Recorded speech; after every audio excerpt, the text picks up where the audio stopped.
What's going on YouTube? It's Lord Rush here, and today we are opening up some Sun and Moon Lost Thunder because Shiny's gonna get this perfect IV Moltres. Let's go!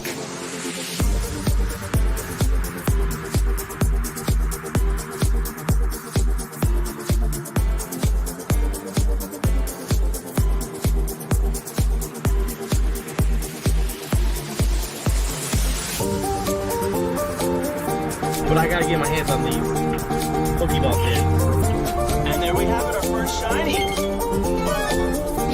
Subscribe to the channel, give me a thumbs up, and we'll see you for the next video. Thank you.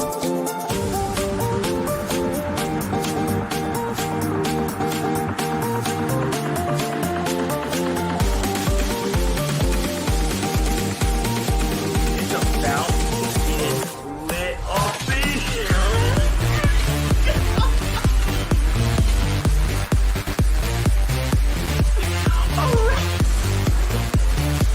Are you kidding? Look at the double hits in this pack, guys. Oh, we got the there. GX card. Very. Leave a comment in the comment section below. What was your favorite pull out of this box right here? Are you gonna go buy some for your own? And you know what to do. Subscribe.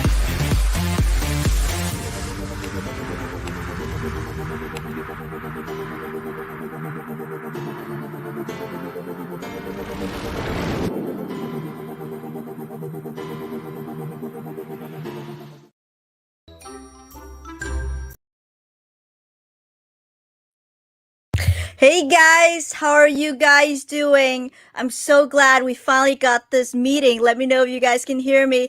Hi, everyone. How are you? How are you guys? It's such an honor. I know back-to-back guests are so awesome. You guys, we have the one and only Lord Rushed, who we are streaming on. You guys, check this out. I came from not knowing what OBS. Okay, I still don't know what OBS is, but anyways, I came from streaming from Streamlab, I mean. So we are streaming on Facebook, YouTube, Twitch, and Pokemon World. So I hope I'm live on Pokemon World. If someone can confirm to me, that would be great. I hope I'm live in Pokemon World. I really am. If you're from Pokemon World, hop over to YouTube. At least I can. Maybe Ryan can confirm. That will be so great. If I am, hi Swami, hi Seem. There is Mason. Every time Mason comes on, we got to know the professor. Oops, that's definitely the wrong screen. But we all know where is the professor in the house. That's the wrong screen. Uh-oh, that's Swami there. We got to do our Swami intro. And the professor's in the house sitting next down. There you go. And hopefully I am live if Ryan could confirm. But anyways, no further introduction. This is the celebrities go to him to buy the boxes. We're going to go to Mr. Ryan Rush, Lord Rush. And anybody that know the reference, hold my cards. I mean, hold my cards. We're not Ryan to the stream. There you go, Ryan. How are you? What's going on? How are ya? I'm doing well. Thank you so much for having me. No problem.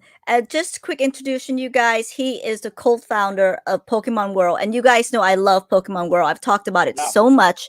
And of course, the FWPokemon, of course.com. And Ryan, just a quick introduction of yourself. And then we can go from there. Can you confirm if we are live on Pokemon World? Because I don't see the comments. I'm streaming from my phone, so I'd have to swipe out of the StreamYard to go and check. But oh, that's fine. Hopefully the guys are approving your live and getting us in going. I hope so too. I don't know if it's approved yet. Okay. Anyways, while we do that, let's do a little bit of introduction, and I'll check on it real quick. Yeah, what's up? I'm Lord Rush, and I'm a co-owner of DFW Pokemon, and creator and founder, along with my buddies, of Pokemon World, the #1 Facebook group for all things buy, sell, trade, grade, consign Pokemon. And I've been doing this a long time, so happy to be here. Thank you for allowing me to jump on the stream. Thank you so much. I start to stream with everything. I don't think they have approved the stream because I can't comment on it. We are live on Pokemon World, but I don't think they have approved the stream. If maybe you can shoot them a quick text, that Give would me be a second. so Let me. great. I'm gonna Okay. swipe out of StreamYard real quick. Hopefully, I'll kick myself. But Okay. I'm gonna go approve it myself. Okay. Thank you so much, you Yeah. guys. Give me We are, one hey second here. guys, no problem. I'm gonna pop back on. You guys, we are gonna a live stream on Pokemon World. Okay, and that I'll show you guys right now what Pokemon World is. Let me go here. We are gonna live stream Pokemon World. So remember, I told you we are going big, and I kid you not, we are gonna go big. And Approved there you it. go. You approved it. There you go. But that's perfect. This is where we are gonna go. This is Pokemon World right here. There you go. I see it. An admin Boom. has approved your post. Boom. Perk So of being the owner perfect. of the group. Exactly. The owner of the group. We are live on Pokemon World. You guys, if you guys have Facebook, please join Pokemon World. And I love it. I always make a joke and I said, there's Mason.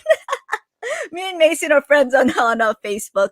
So I always say this is like eBay for Pokemon cards on steroids. So Ryan founded this group and I love this group. You guys do join this Pokemon World. I'm gonna stop sharing my screen, and there you go. I'm gonna go back to you all full screen. Nice. Nice. Yes. Thank you Perfect. everyone for tuning in. No problem. So I always start. By the way, you guys, if you guys are on Pokemon World, hopped over to my YouTube, do like, subscribe. That'll be great. Let's start with the questions. Pick a starter: Bulbasaur, Charmander, or Squirtle. I'm gonna go with Charmander. Back in '99, that was my go-to. I literally have Pokemon Red right here in my Atomic Purple Game Boy. I was actually playing that Very before you nice. called. So yeah, it's always. I mean, I've always been a Charizard fan, so obviously Charmander my go-to. That's what I chose as a child, and sticking to it. So yeah, I love Charmander. Perfect. And I remember during your live streams, you said I do not sell Charizards at all. So I'm pretty No, excited for that. yeah, those are Gengars. Those are Gengars. Those stay in the safe. Oh, Gengars. Oh, exactly. Favorite first gen Pokemon.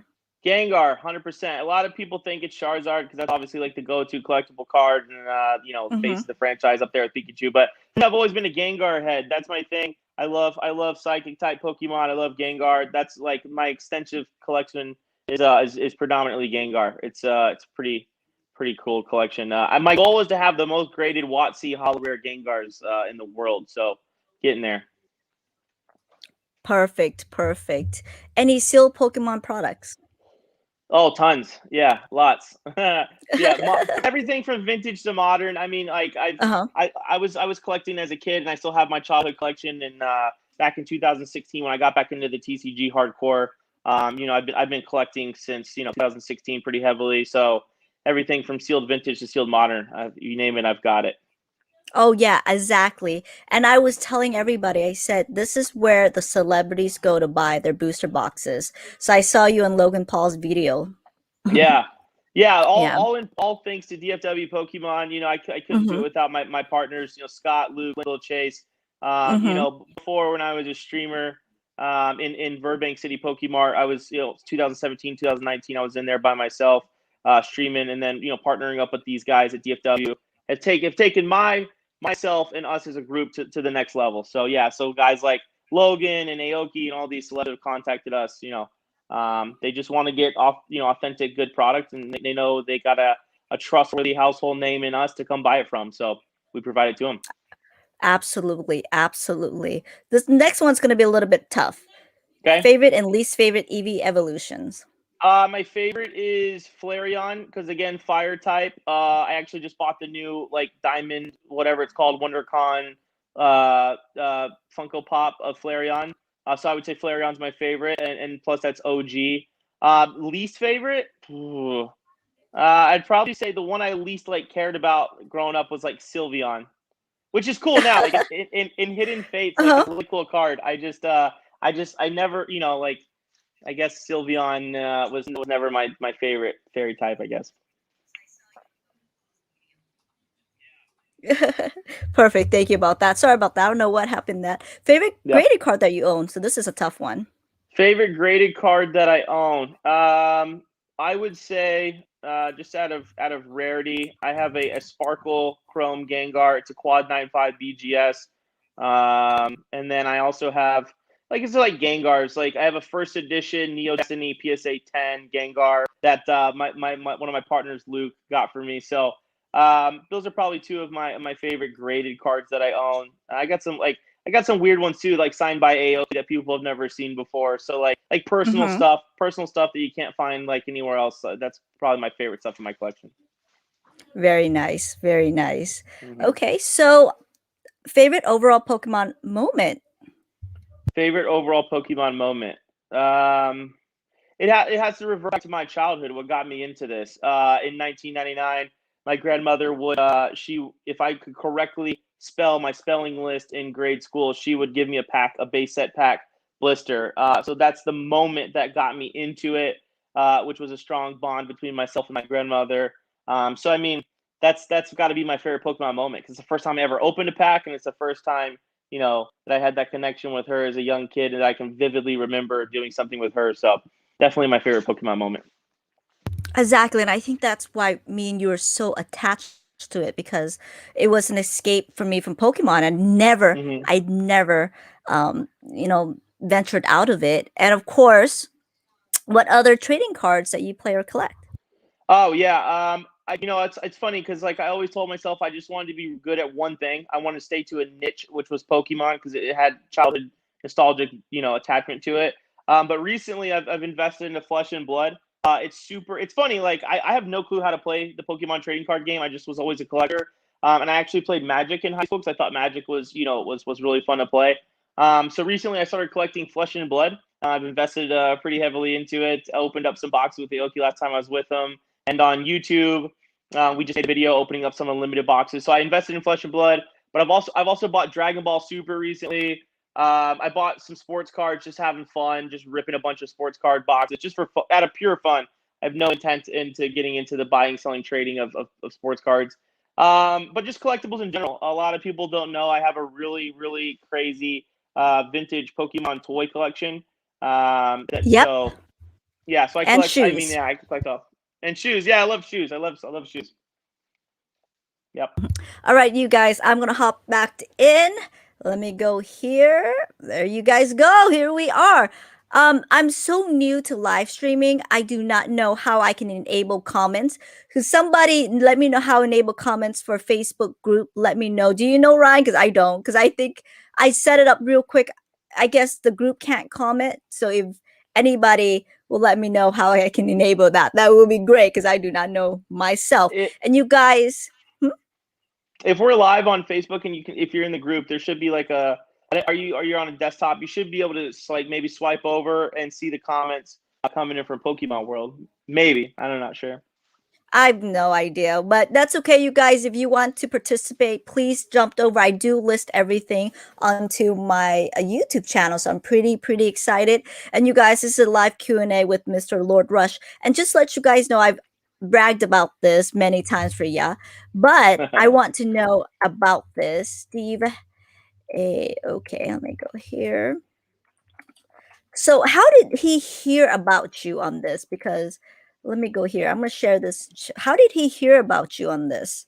With Let Aoki? me go here. Yes, I'm gonna go to YouTube right now to share it. Sure. There you go. That's him. That's Ryan right there, you guys.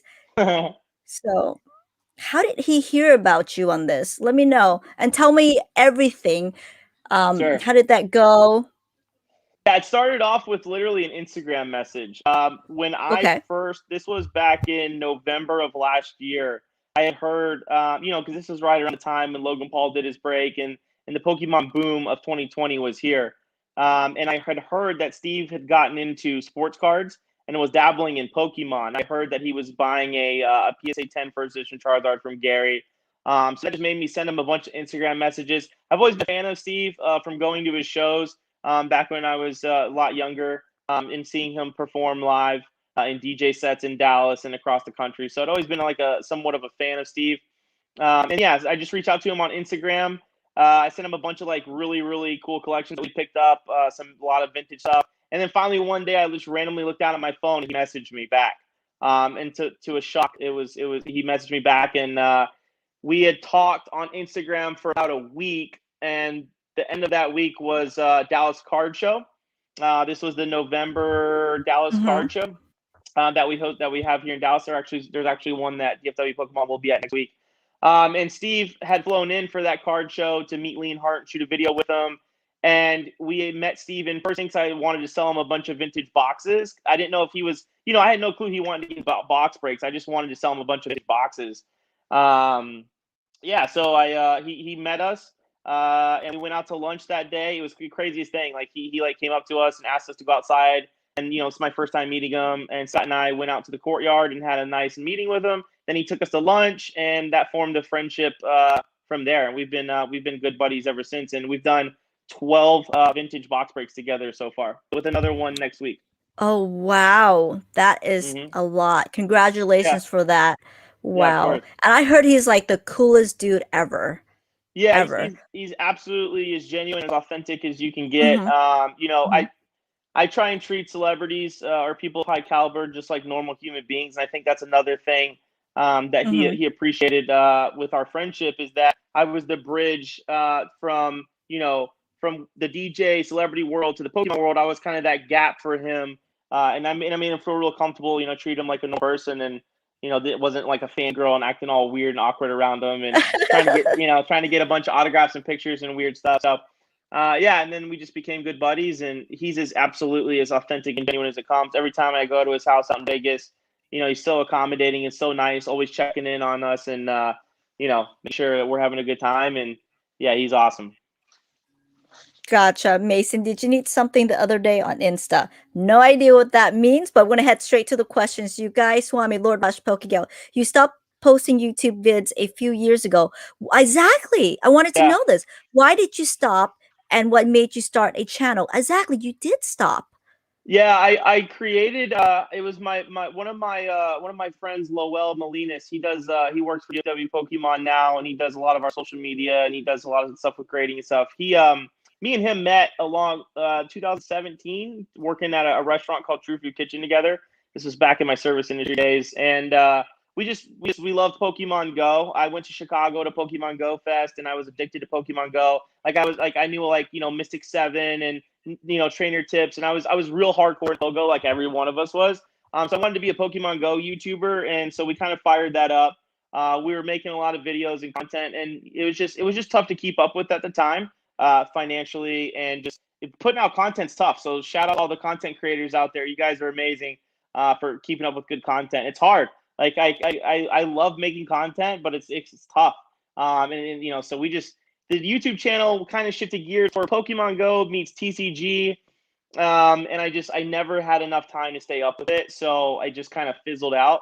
But now DFW Pokemon has a YouTube channel, so subscribe to DFW Pokemon. We got 2 videos up. We're not YouTubers. Like I love being in front of the camera, and I like being interviewed, and I like doing the breaks with Steve, and I'll always be in front of a camera. But we're not YouTubers. We don't want to be YouTubers. That's not really our thing. That's funny. That is Yeah. so funny because you do have the energy for it.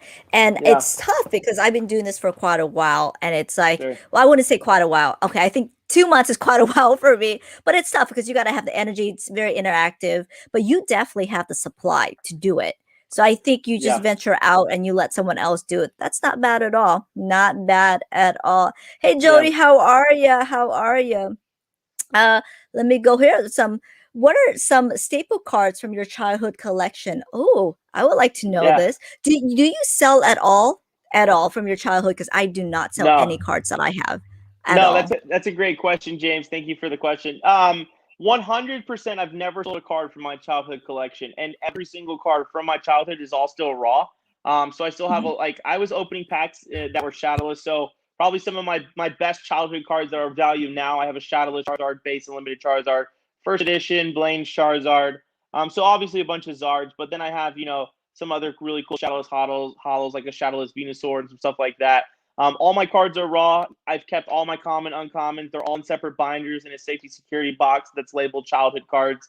And those are all going to be passed down to my kids. So those will never get sold. I don't even know if I'm going to grade them. I mean, I should preserve them and get them graded. Scott messes with me all the time and tells me I need to get those things graded, but I just never have. So yeah, that's a good question. That's true because I have tons of cards here, tons, and I still have not graded. I grade the Yeah, 8,000 that I sent was actually just some cards that I pull, but some of my childhood cards, I still have them in the binder right here. And nice. I'm thinking maybe it's because one, I'm scared that something will happen. Two, Yeah, I don't think I can depart with them in a year. And I think it's just my memories. I was telling a lot of my viewers I have a huge attachment problem with the cards. yeah. So I'm glad that we're actually in the same as well. Did you start Pokemon World? Why did you start it? And has it been different phases of use, popularity, and growth? It grew super fast. Yeah, Super fast, by the it's a way. great question, and we get asked that a lot. And here's the honest to God truth: it was uh, I was streaming a lot on Burbank City Pokemart. I'd be like grown up a following there where every time I went live had like 100+ live viewers and was selling a lot of really cool vintage product and doing my $1 no reserve auctions. And I built up a really good audience there of trusted buyers. And I just felt like to get to the next level with my business partners, what we decided is we didn't want to be controlled by another group, so we figured let's go start our own. Because if I ever did anything wrong or if I said anything wrong, I could get muted or I could get banned, and you know how the Oh, I politics of agree. Facebook Oh, works. So yes. Yes. to start my own group with the guys, it was Scott and Lyndall's idea, and I ran with it, and we ran with it, and it was like, hey, and instead of being controlled and being told what to do, let's go create our own group. And we had a pretty big following at the time. Our auctions were crushing it. Our live feeds were crushing it. Scott was killing it on the grading side of things. So we figured, hey, let's go start Pokemon World. And 42,000 members later, in just about a year, not too shabby. I know it's such an amazing. I absolutely know what you mean by the politics of it. And Yeah, Ryan, I actually reached out to Ryan because I have such a huge collection already, so I don't really purchase from Ryan. But I love, and you guys know my personality, and Ryan is the biggest entertainer there is. And thank you. huge, and he would always have someone would drink. And there was this, oh my goodness, there was his friend who was a female, and she was hilarious. I love it. And you guys stream Yeah, in Texas, and I could say that because you said that on live stream before. that's right. And he would say the craziest thing, and I it just all of a sudden it just disappeared. And I messaged him. I said, what happened? What happened? And he said, oh, I got kicked out of Burbank. And I said, oh, well, guess what? We'll Yeah, see you in Pokemon World. And I love it. And Ryan, you guys, his collection is massive. I don't even know where you get all your cards. Okay, I do want to ask, I apologize. I do not want to waste minutes when you're doing this. How did you even get all these cards in the first place? Because your yeah. collection is massive. And I don't even sell. I don't even sell. And I don't think mine is probably 1/3 of what you have, and you sell. So where do you have all these cards? Yeah. So it's like I said, it started in 2016, 2017. I was going in Burbank, and I was just I got into TCG, and I was going on there and I was watching live auctions, and I thought they were really like cool. And I started watching people like Luis Alonso and Corey Tyler and all these big names that were streamers in the groups. Became buddy with a friend named Austin Olhafen, and we just like me and him literally just go on streams every single night and just buy stuff. So I was just going on. I had never done a live stream before. I had never thought I was going to be a seller of Pokemon. I just wanted to buy. So I would literally just stay up all night, and I would just on my phone bid 5, bid 20, bid 100, and I would just buy stuff. And I amassed so much because I have like a hoarder mentality when it comes to like collectibles. I just hoard everything. I never sell anything. It's funny because I tell my girlfriend all the time, if I had $1, she tells me all the time, if I had $1 for every time you said you need to sell something, she'd be rich. So I just don't sell my collectibles. I like to like hoard everything. So I was just buying, buying, and buying, and then finally one day I was like, "Holy crap!" I was like, "I have so much stuff. I need to sell. I need to start selling." And then I went live in Burbank for my first ever stream and crushed it, and the rest is history. But yeah, I mean these big collections that you see coming in, I'd be selfish to say that they're all mine. They're not. It's all DFW Pokemon. It's my brothers, my guys, my partners. We're just Oh. we're lining up these pretty. We're lining up these pretty gnarly collections and traveling all around the country and buying them up. And we take personal stuff for our own collections Mhm. because at the end of the day, we're always collectors first, and then we will run a business. So we buy to sell, and that's how I've amassed my collection over the last 4 or 5 years. Is just buying big collections and taking little pieces out that I like. Like I love Lieutenant Surge, so I collect Lieutenant Surge stuff. And then yeah, the crazy collections that you see, we sell off a lot of it because we are a business. But yeah, we keep a bunch of stuff too. I bet. I bet.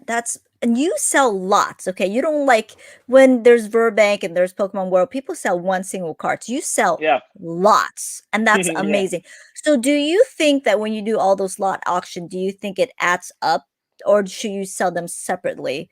I mean, what do you think? yeah. Do you think it eventually just evens out and that you lost money event in the end?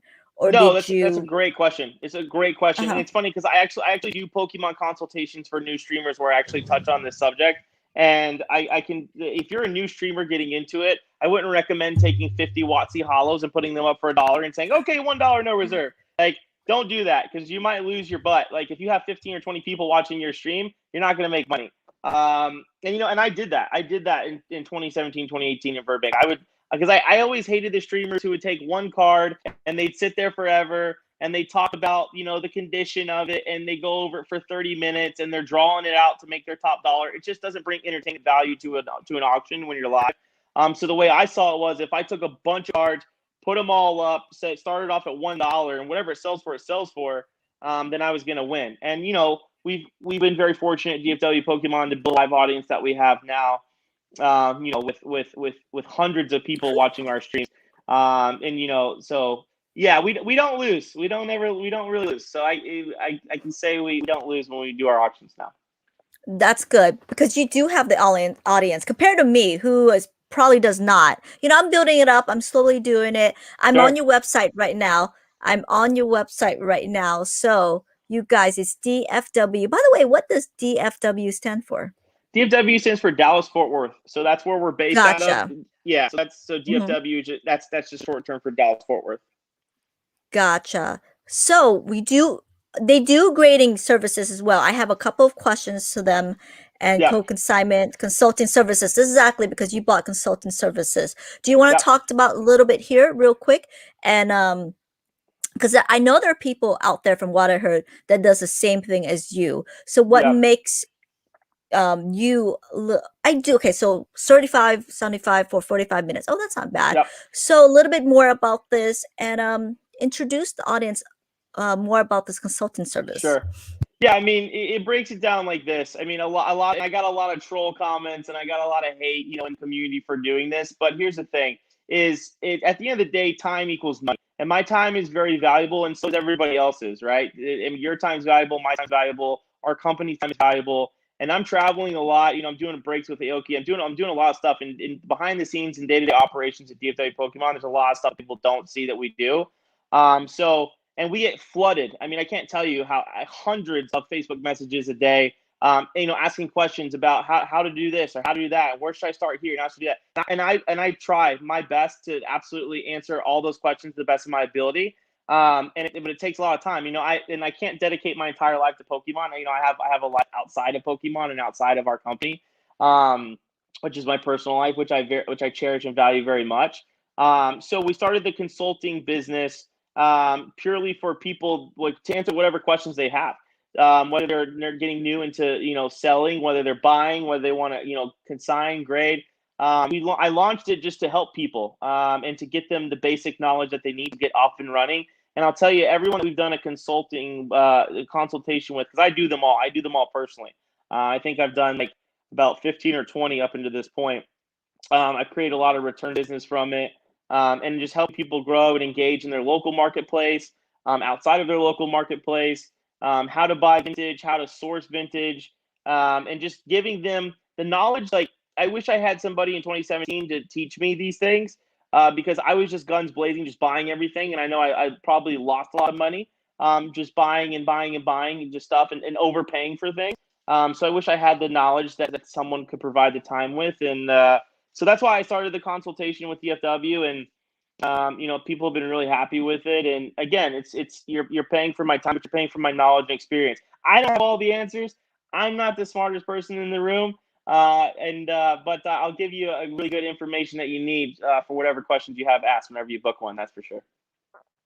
That's very true. And Ryan has been in in the collectibles for such a long time. I do trust Ryan a lot, and we talked Thank you. about of boxes, and I would message him and we would talk. So I consider Ryan Yeah. a really, really great friend.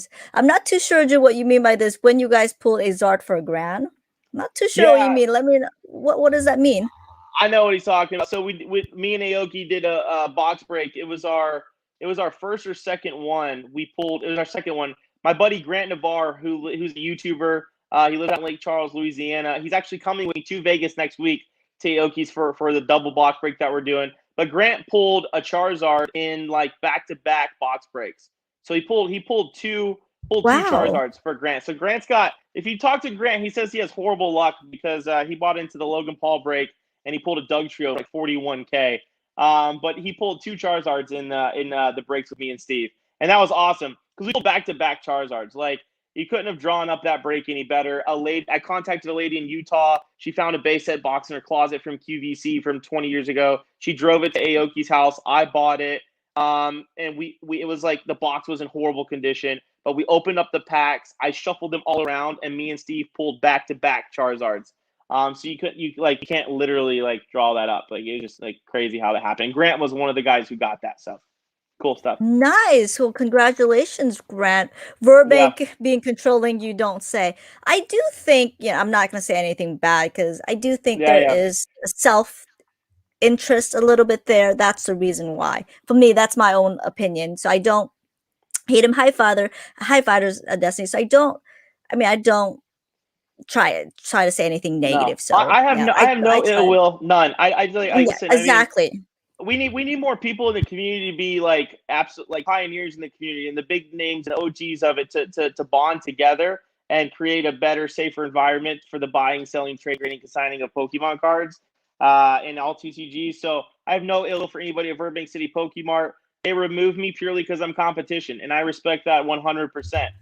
So I love that group. I mean, I used to stream in I there do literally too. 3 nights I a week. love it. So I love I it. don't have Yeah. anything bad to say about anybody there, but Mhm. hey, if you want, you gotta take out the top dog. That's cool. I get it. You want to ban me? That's Charlie's cool. I get it. excellent. Yeah, Yeah, that's a great group. I love that group. Hey, Nathan, late again. Don't worry about that. You guys join it in. If you are from Pokemon World, hopped over to YouTube. Let's get this going, you guys.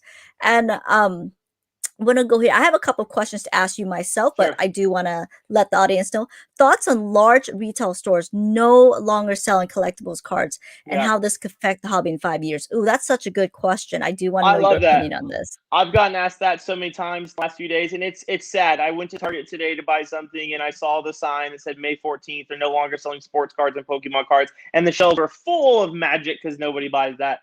But it can go two ways, right? So if it's like kids are the future, and I tell that all the time, and I know a lot of people in the Pokemon trading card, like in Pokemon world, it's 90% adults, right? It's not kids that are in there buying and selling and grading and trading cards, right? It's adults.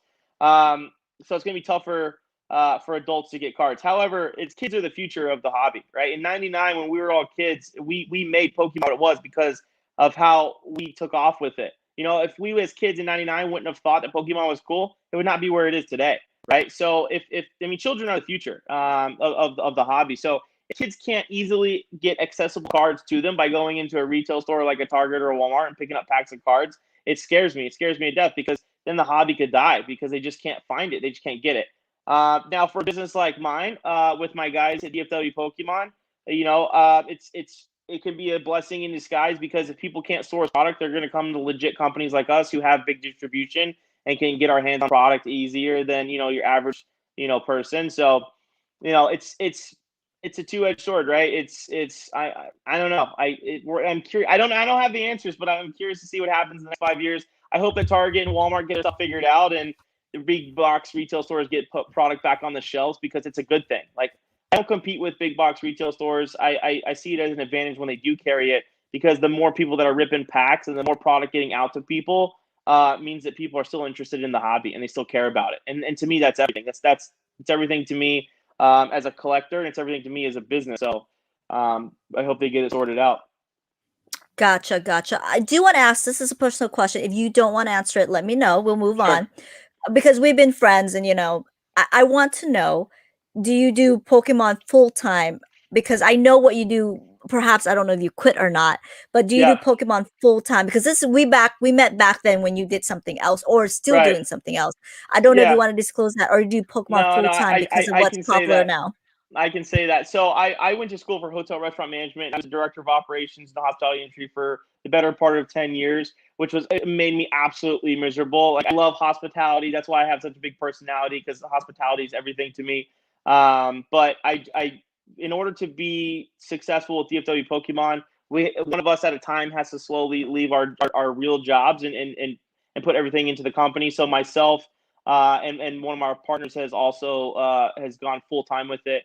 Three of our partners are still working at regular 9 to 5 jobs, but the goal is to keep growing bigger and bigger until all five of us are doing this full time. So I am full time, all in, wake up every single day, eat, sleep, breathe Pokemon. That's my life. That's my livelihood now.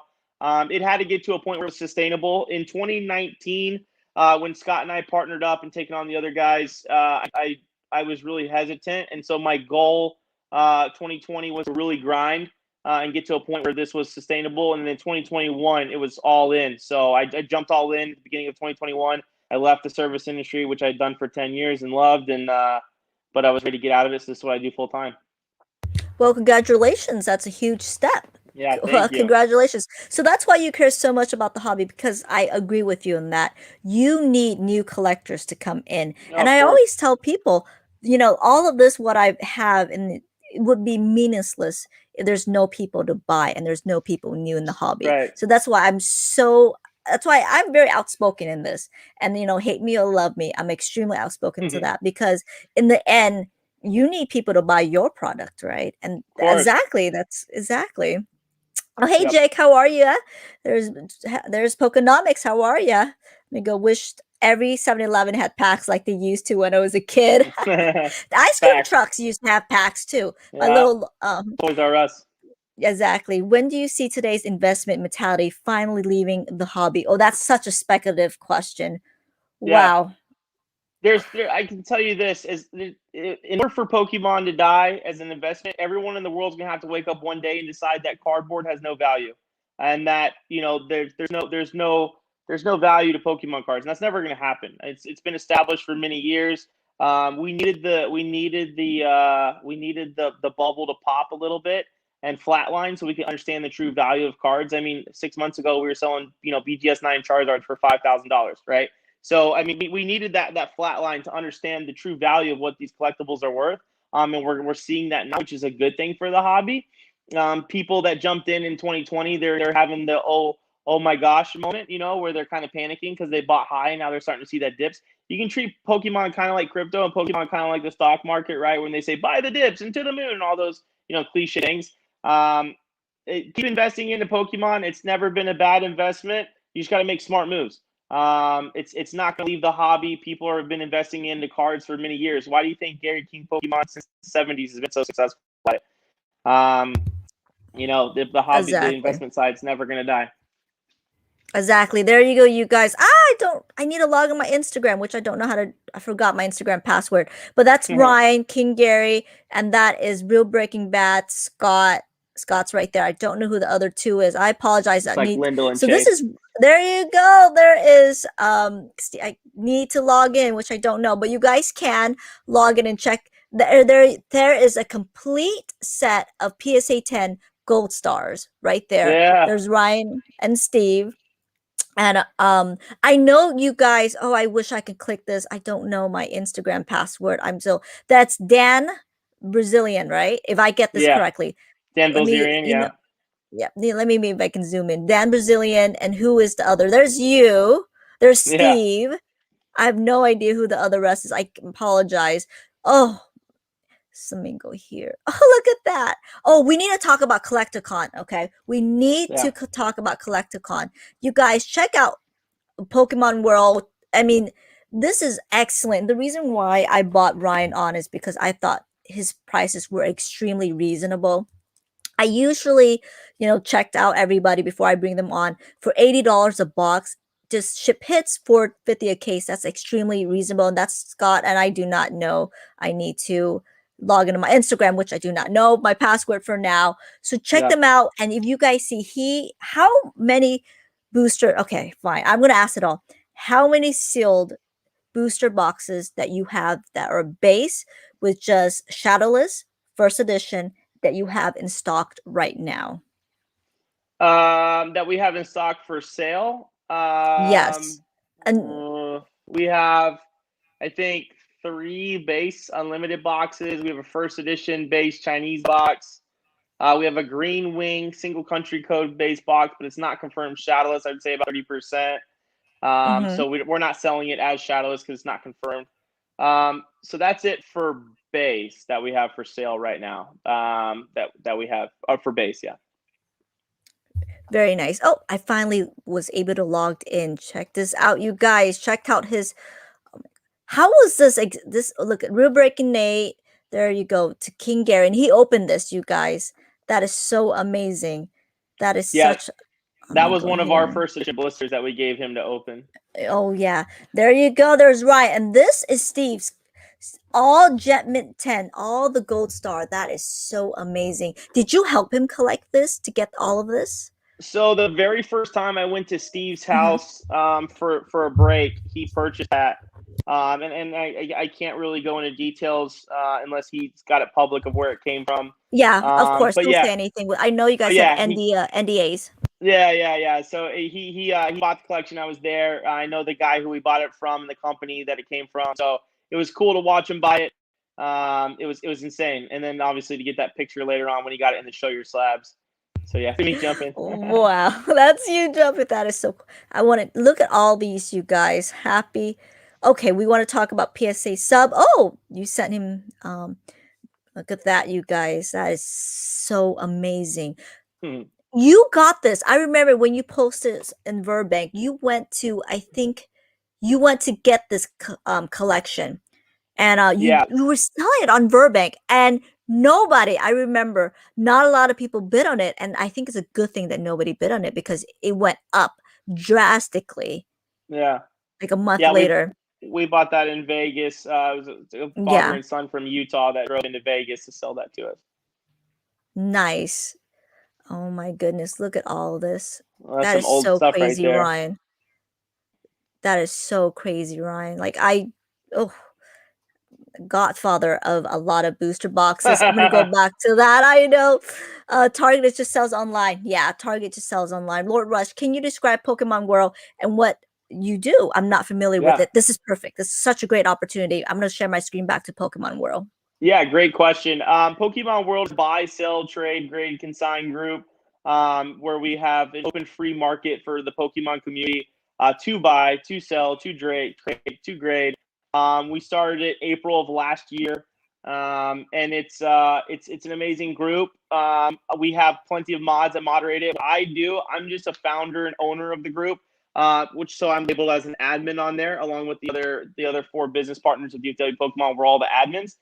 So I don't have a lot of activity in the group. When we first started, I was active every single day and posting and declining, approving and declining posts, moderating comments, so now I have a more hands-off approach on the actual Facebook group, Pokemon World, and the mods like Manny Puentes, who's like the most amazing mod ever. He's the one who he's one of the great mods who runs it. And there's a lot of amazing mods that we have on our team that are all Pokemon diehards and collectors and just amazing. We have an amazing crew. We have an amazing crew at Pokemon World. So, but yeah, I'm more hands off on it now. I use the page to post. Obviously, you see my posts in there. My live videos for my streams on there, shared through DFW Pokemon page. So that's Pokemon World. 42,000 members. I think like 36 to 38,000 active members. So you should go join. You should go join. Was that Exactly? Swami? This is who I talked, and remember I talked to you guys about saving your bulk. This is what I do. Okay, sometimes, not all the time. I've started to lack a lot because I keep a lot of the cards. Let's talk about your bulk program. So they buy bulk, you guys. So $20 per 1,000 cards. And by the way, 1,000 cards, it's fast. If you guys open a lot of packs, it's fast to get 1,000 cards. Yeah. So about $39 for 1,000. This is okay. So how does someone ship bulk to you? Is there a way that you okay? Bulk's a great business, and because I mean, how many of us sit around and open countless amount of packs and we have no idea what to do with those cards that aren't the hits, right? What do you do with the commons and the uncommons and the reverses? Those got to go somewhere, right? And those are worth money to somebody. Exactly. So if you can trade that in and turn it into, to cash dollar to go, refund into buying more product, then we're a company that buys your bulk. So we buy it based on unsorted or sorted. Unsorted, you're going to get a less amount because we have to put the time into sorting it. So if you sort your bulk, you get a lot better price point on it. And literally what you do is you sort it based on our list there on our website at dfwpokemon.com. And then you just you sort it all out, put it into a big box. There's a form you print out from the website that breaks down how many of each that you have. You sign your name. And it's as simple as this. You put it into a box, you ship it to us. Within 7 to 10 business days, we have that already processed. And then we pay you out via PayPal, friends, and family. We don't try and convince you to turn it around and buy the product with it. We just want to pay you out. We want to get money in your pocket so that you can take that money and pay your bills or to buy more product or for whatever it is that you need your money for, right? So we process that bulk in 7 to 10 business days. We got a great bulk team that handles that, and that's that. So definitely send us all your bulk. Exactly. And that's what I always tell you guys about. That's how the streamers they make their money, right? It's funny because I was just telling the others, you need to keep your bulk. You want to get some of your money back, right? Not a lot of packs. A lot of the packs are duds, right? That's how you get your money back. And that's what I give, unless they are adamant about it, I give the people their bulk, right? I do. And and it adds up really, really, really fast. That's how they make their money, you guys. They open the packs, they ship you the hits, right? The hits consider reverse. Some people consider reverse hollows, and they ultra rare or hollows. They ship it to you, but they get the bulk and they go and they make more money out of it. So that's why I'm telling you guys, all of these, if you don't know, keep your bulk. And that's unless you're adamant about it. Some people just said, nope, that's okay. But who will be there at Collecticon? I am thinking about going. I think I have a business trip, but I'm thinking about going. Did you had a good time last time? Collecticon's amazing. Shout out to the guys that put it on. We're obviously partnered up with them, and we're going to be traveling and doing a lot of stuff with them in the near future. It's right here in our backyard in Frisco, Texas. That's where I live, so it's super convenient. They did a great show the first time, and with anything, there's pros and cons to your show. So these guys are getting their feet underneath them in the event space, putting on a good event. And they had Gary, they had Leonhardt, they had Breaking Nate, the first one. A lot of TCGs were represented, Pokemon being the forefront, which is what we all love. And there was everything. The first one, they had Artist Alley there. They had Funko Pops. They had a little bit of sports there, so a little bit of everything for everyone. So this next one's going to be huge too. They got a lot of artists. They got a lot of voice actors. They got the Power Rangers. They got Gary King Pokemon obviously coming back. Yeah. They got Super Duper Danny coming in. So I mean, they got some really cool names. They got my boy PokeGal coming in there. They got Jason Page. Yo, Jason Page is so awesome. Yeah. Oh my goodness. I did an interview with Jason Page. No, go ahead. Oh no. I said I did an interview with Jason Page. He's such a character. Love it. He's very outgoing, very humble guy, and obviously did an amazing job in the Pokemon theme song, which he's awesome. Yeah. He'll be there. We're gonna do a base set box break on Sunday. There's a press release that's about to happen. So DFW Pokemon, myself will be breaking a box with Gary on Sunday, done by Heritage Auction. So that'll be released to the public very soon, and it's going to be awesome. I can't give all the details out just yet, but on that Sunday for that base set box with Gary, it's going to be an awesome break. There's a lot of cool stuff if you get into that break. So that's going to be released by Heritage Auctions coming soon, and then we're releasing another even bigger announcement of a box break that we're doing with Gary in July. So a lot of cool stuff coming with DFW Pokemon, and definitely if you're in the area and it's inexpensive to travel, come on down to Collecticon June 26th and 27th. They're going to put on a bigger and better show. They opened up the whole entire room this time, so it's twice the size. It's going to be epic, and we'll be there. We'll be VIPing it up right in front of the stage for you guys again. And pretty nice. Bring the incredible vintage and modern product for you as always. Pretty nice. We are going to meet up.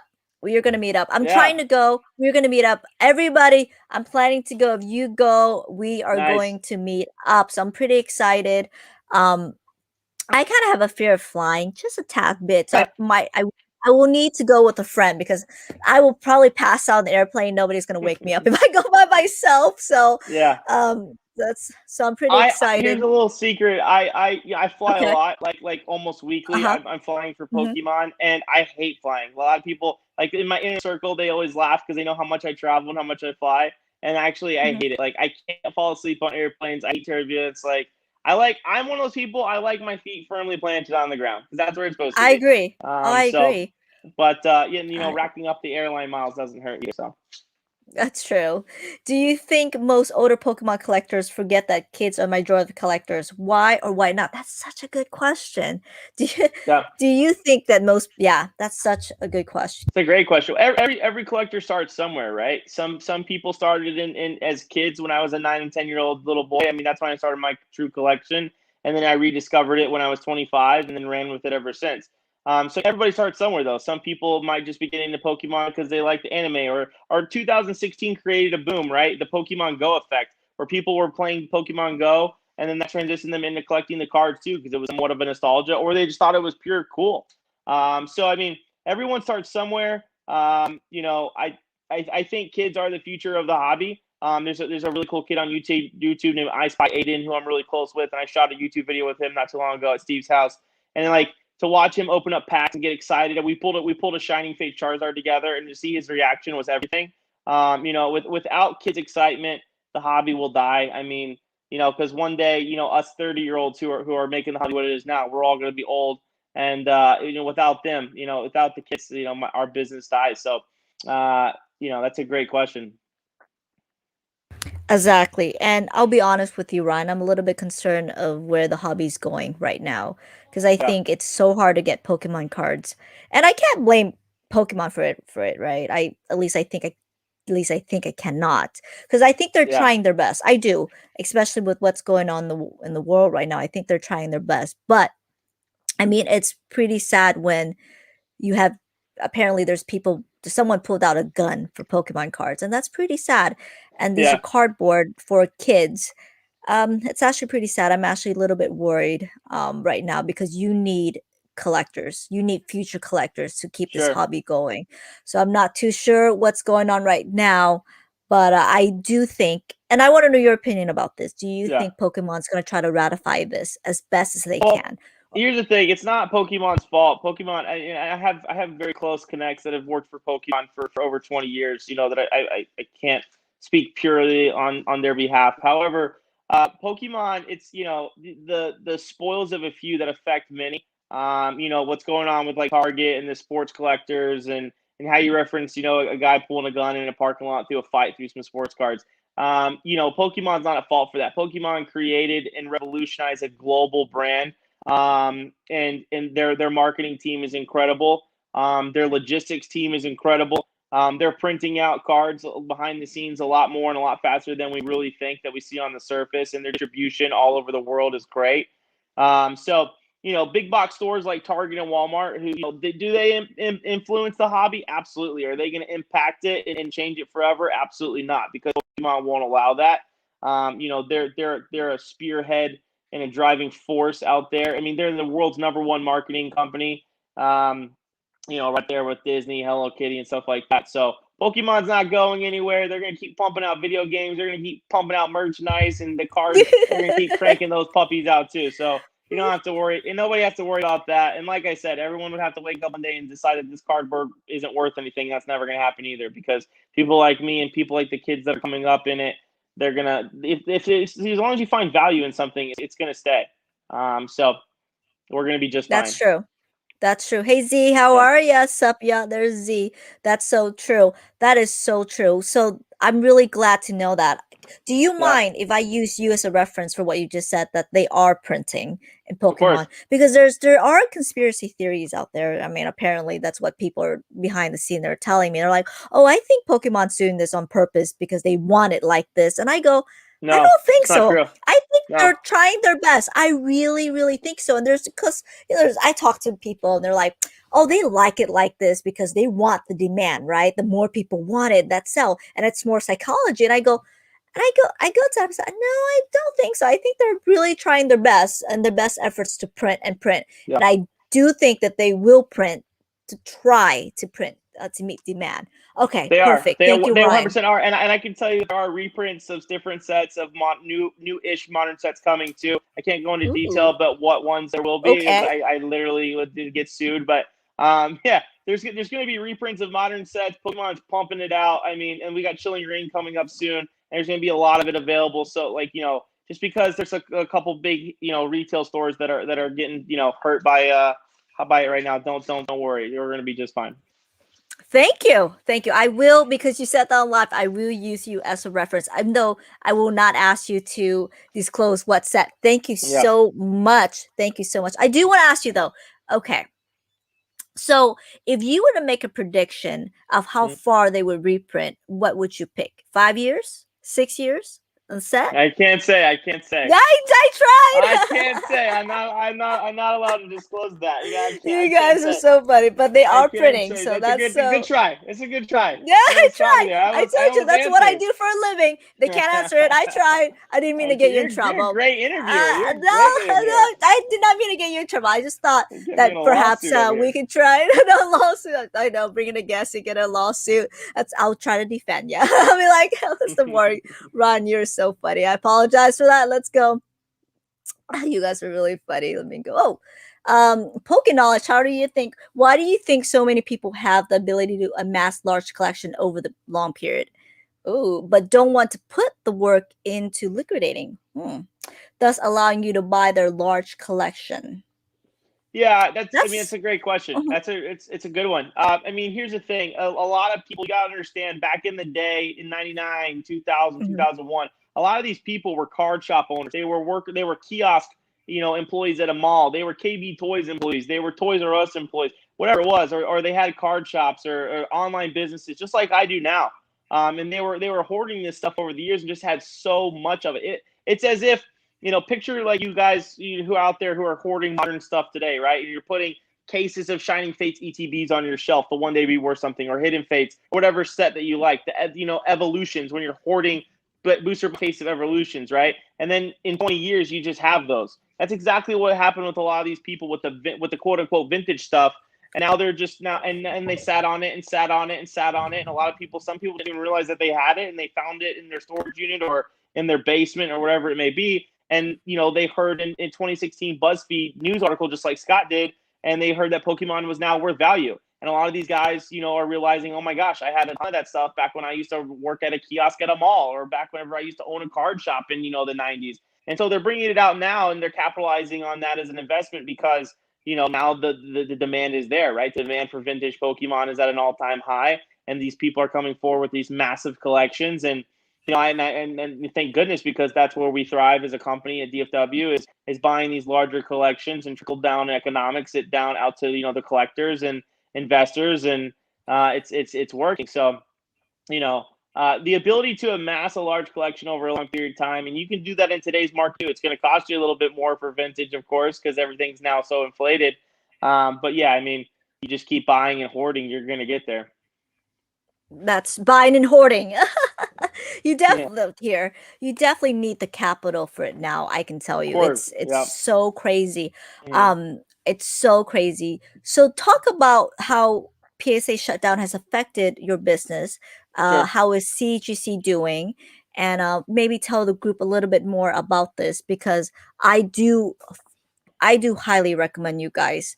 So Thank let you. me know, and I'm gonna go Yeah. share the screen for grading. So let me know.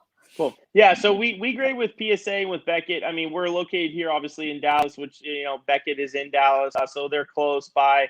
The homegrown company that's been established, and Beckett and PSA have been around since the '90s. They're established. We don't grade with CGC yet. I don't know if Mhm. we're ever going to. Our personal feelings don't need to get in the way of us making business decisions. I personally don't own any CGC cards. I don't grade with CGC. Mhm. I have mixed opinions that I can tell you off camera. So we agree with PSA, we agree with Beckett. PSA shutting down, I think that's a lot of people in the community saw that was going to happen, to give them almost a reset button to get caught up on stuff. I mean, here's the thing: PSA did they did a thing where they were announcing that they were going to do a price hike and a price change. And when they did that, they gave everybody a certain amount of time to get their cards in before that was a fully in Yeah. effect. So everybody in the world boxed up every single card that they had, and they sent it into PSA, and that caused a huge bottleneck in the receiving department, and that's why they're shut down, and that's why they're getting caught back up in their receiving logging. And that's why they take long. But I mean, PSA is making great strides. I mean, they hired 700 new employees since 2019, 2020. They have new ownership, and they were a company that was impacted by Corona, just like many others, right? So we can't be selfish in the fact of hating on PSA or BGS for raising prices or for taking long lengths of time to grade cards. I mean, I have personal cards that have been at PSA for literally 12 months. Coming up on a year, but I don't fault them for that. They were a big powerhouse company that was affected by a pandemic, and they're on the other side of it now, trying to do what they can to provide us the best service they can. And yeah, we grade cards. That's a big part of DFW Pokemon's business. We're still taking PSA submissions, so you can still send us your cards in for grading. We're getting them processed through our company, and we're holding them. So when PSA opens us up and shoots us that first email and says, "Guys, send them on in," we're gonna flood them with thousands and thousands. We have like 10,000 cards ready to go and primed up for PSA. We're still taking Beckett grading submission per normal. So you can send in cards for premium, economy, standard, bulk for BGS right now. We take all TCGs too, not just Pokemon. We take Dragon Ball, we take Yu-Gi-Oh, we take sports. I mean, we take it all. So if it's cardboard, we'll grade it for you guys, and we'll do our best job to get back to you in a timely manner. Gotcha. So you're saying that once PSA opens back up, there's going to be a flood of cards with you guys. Wow. Of course, absolutely. And there's a lot of other grading companies out there that are doing the same. Some companies put a halt on taking submissions. We're still taking submissions. And one thing that DFW Pokemon does, I can say that's different from most, is that we don't take any grading fees up front. So you don't have to pay a single dollar until your cards come back from grading. So there's no upfront cost for you to send in cards for us to get graded. You don't pay until those things come back. So people that are sending PSA submissions, they're sending to us now. We're processing them, getting them ready for grading. We're filing them away, and so as soon as they open back up, we send them in, and you're going to be one of the first people to get your cards sent in, because we do have a high tier account, and we're going to get those cards in quickly and safely and into their hands of their graders, and who are hopefully pumping it out like normal times, pre-COVID. I hope so. Whenever the Poke Boom started, so hopefully their turnaround times get a lot better. I hope so. Lord Rush, do you sell mostly English or Japanese product, which is easier to deal with? Ooh, what a good question. I want to know this. Yeah, it's a great question. We move everything. There's I don't think there's anything in that if it has the word Pokemon on it, I don't think there's anything I can't sell. It's one of my strong suits is sales. And but yeah, English obviously. I mean, we're in the States, we're in the U.S., and people love their English product. I'm a huge fan of Japanese products. My great grandfather was born and raised in Tokyo, Japan, so I have family bloodline to Tokyo. So I love the Japanese product. I mean, I get it. A lot of people, they're like, well, they don't like it because they can't read it. But the card stock that was used back then, the quality of Japanese cards are just printed so well. And I find the nostalgia in Japanese product is amazing, and the quality is unreal for vintage. So we sell it all. We sell a lot of English. We sell a lot of Japanese. I would say it's easier and more valuable to sell English. But I mean, people love the Japanese product too, especially the vintage. Modern stuff, we don't really sell any Japanese modern stuff. We haven't really dipped our toes in that yet. We're not saying that we won't ever, because I think it'd be cool to move Japanese product. I just don't have the bandwidth to do that just yet. Gotcha. Very nice. Oh, very nice. Do you prefer the English Cosmo Holo Sound Islands or the reverse Japanese versions? And what is the population of the seal product still out there? Very speculative, but I would like for you to know, because you have such a massive collection. So I want to know this as well. Yeah. For me, it's a lot easier to sell the English of Southern Islands. Why? Because the population of it is so much more harder to find. You can find Southern Islands sealed Japanese postcards everywhere. I've sold a zillion of them over the last 2 years. And they're very inexpensive too, so they're affordable. If you're collecting it, the Mew's the most expensive card from the set. So yeah, the Japanese sealed postcards, Southern Islands, a lot easier to find. English, I've probably sold in the last year and a half maybe 2 English sealed binders, and for a hefty amount too. So those you don't come across as much. So definitely the English is more rare. There's less of it out there. And the Japanese version is it's not as collectible as the English. Yeah, that's exactly what I In thought. in that specific thing, in that Mhm. specific Southern Island thing. Exactly. Yeah. That's exactly. Lord Rush, from your point of view, what would you say happened to collectibles valuation in 2008 market crash? And do you think the Yeah. collectibles will have the same effect this year, early next? This is such a good question. I always go on tangent about this because I do finance Yeah. a little bit. So I do want to think what you think would happen in the future, especially with economy and being collectibles being a luxury good. What do you think? Yeah, 2008. I was an 18-year-old in high school, so I didn't care at all about Pokemon. I'll be completely honest with you. I was playing Magic, and I was too worried about like playing sports and going to college and stuff like that. Pokemon was an afterthought, and then so I can't answer then. I wasn't in Pokemon then. I didn't get back up until 2015, 2016. But again, it's all about I don't know. It's tough to answer that. You know why? Because like I said, everyone's gonna have to wake up one day and say that collectibles aren't worth anything. And a lot of people are investing in NFTs right now because it's convenient, right? Because an NFT you can collect on your phone, you can have an NFT wallet, you can walk around and show people and flex with, right? Not everybody can go around and flex with a piece of cardboard, right? But people like me and my age, we like to go around and flex with that cardboard, right? We like to put it in a graded slab, and that's our flex, is our sealed collections and our graded cards. And those are collectible physical assets that you can look at and touch and hold and buy, sell, and trade with. So there might be a flat line, there might be a bubble pop, there might be a dip, but it's never going to price us out of the hobby. But I can't speak on future because I don't know what's going to happen. I That's don't true. know, I can't speak to Pokemon as a company. I can't speak to what the economy in this country is going to do down the road this year or in the next 10 or 15 years. I mean, I don't know. All I know is I'm going to keep buying, I'm going to keep selling, I'm going to keep collecting for as long as the world allows me to do so. Likewise. Yeah. Hi, Pyro King. How are ya? I do want to ask you this, if that's okay for you to answer. If it's Hmm. not, we can move on.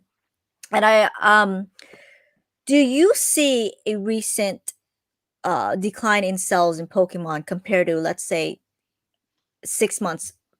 Um, okay.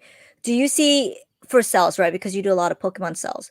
Yeah. I noticed about 6 to 8 months ago, the prices were really high. Do you see a retrace yourself in the prices? And second, do you see a little bit of a decline in people buying Pokemon in your experience? Right. In Yeah. I mean, here's the thing. I mean, one of the biggest modern influencers in social media culture did a box break, and his name is Logan Paul, and introduced and so well. I know there's a lot of people in our community that hate Logan. I've talked to him on FaceTime a few times. We text each other, and let me tell you, the guy is a diehard Pokemon fan. If did he do a cash grab, make a bunch of money? Absolutely. But anybody of that power and anybody of that influence in this culture would do the exact same thing. But is the guy love Pokemon? Of course. So when he did his first edition box break and he did the hunt for it and he did the second one, the market saw a huge spike, right? We called it the Logan Paul effect because you saw people like Logic the Rapper and Steve Aoki and Post Malone and Justin Bieber and all these celebrities coming into collectibles because they're fans of Pokemon too, right?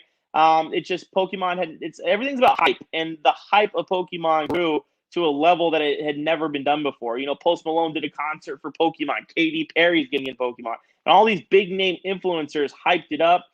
Just like Dogecoin, just like Bitcoin, just like things that get really hyped, just like the sneaker community, things that get hyped and influencers get behind. People get excited about. They spend more money on it, and you also have to understand is that during the Corona pandemic, there was residual income where people couldn't go to sports games, they couldn't go to movie theaters, and they couldn't do normal things in life. So they put that money and invested it into collectibles through arts and through artwork, which is cardboard. So yeah, we saw a market shift and a price hike bigger than we've ever seen before, which is great for the people who own businesses and are diehard Pokeheads like us. Was awesome. Has it taken a dip? I spoke on it earlier that we needed a flat line to understand. Whoa, we needed a flat line to understand where the market is, and we got that right now. It's like where it seems like it's headed, and that's a good thing. That's not a bad thing. So people out there, don't panic, sell. Don't If anything, this is a time to buy. If the market takes a downward shift and you start to see stuff get cheaper, that's incredible. Then go buy. Now you can afford those PSA 8 to 10 Charizards that you want. It's a good time to go buy them, right? Is the market ever going to go back up as good as it did when Logan Paul did his break and when all the influencers went on it? Who knows? But I can tell you this, that there's still going to be a lot of room to be made financially if you're in this at an investment standpoint for Pokemon. Gotcha. So I want to ask you this. Sorry, you guys. I'm not ignoring the question. I do want to because we have Ryan here, and he's been doing this for quite a while. If you were to give someone advice, say brand new, let's say I don't have any of this stuff. I've not been collecting for quite a while, and someone comes in and says, "No, no problem." If someone comes in and my said, phone in. "Oh, because it's charging." Yeah, oh, yeah, it's like dying over here. darn! It's been an hour already. Let me know No, if you're good. I want to be respectful. Time. So if someone going. says, Brian, you've been doing this for such a long time, you know all the celebrities, you're making a lot of money doing this. Yeah. Tell me, how can I even get something started? What's the best advice? Or maybe a couple more advice to give to new collectors who want to do this.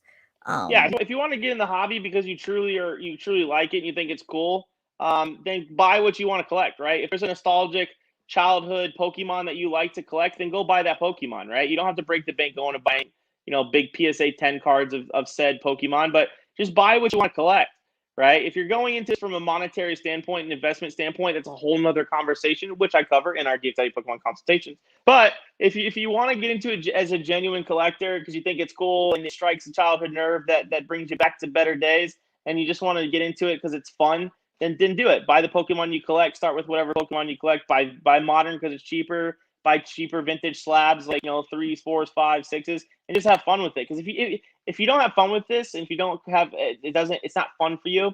Like the day I wake up and I ever think Pokemon's not fun, I'm gonna sell off my entire collection and grab it and be done with it. But I don't think that's ever gonna happen because I'm just having so much genuine fun in this hobby, and I have for such a long time that the fun effect doesn't stop. So for those new collectors getting into it, obviously it's a little bit tougher right now to buy modern product, but you got great companies like TFW Pokemon and a lot of other amazing companies out there that sell Pokemon cards. You can go source product from and hit up the old eBay and go buy yourself some eBay stuff and get your collection started. Start slow. I mean, if you've got the capital to go bull rush into it and go buy up a bunch of great stuff, 100% do it, right? A lot of the influencers have.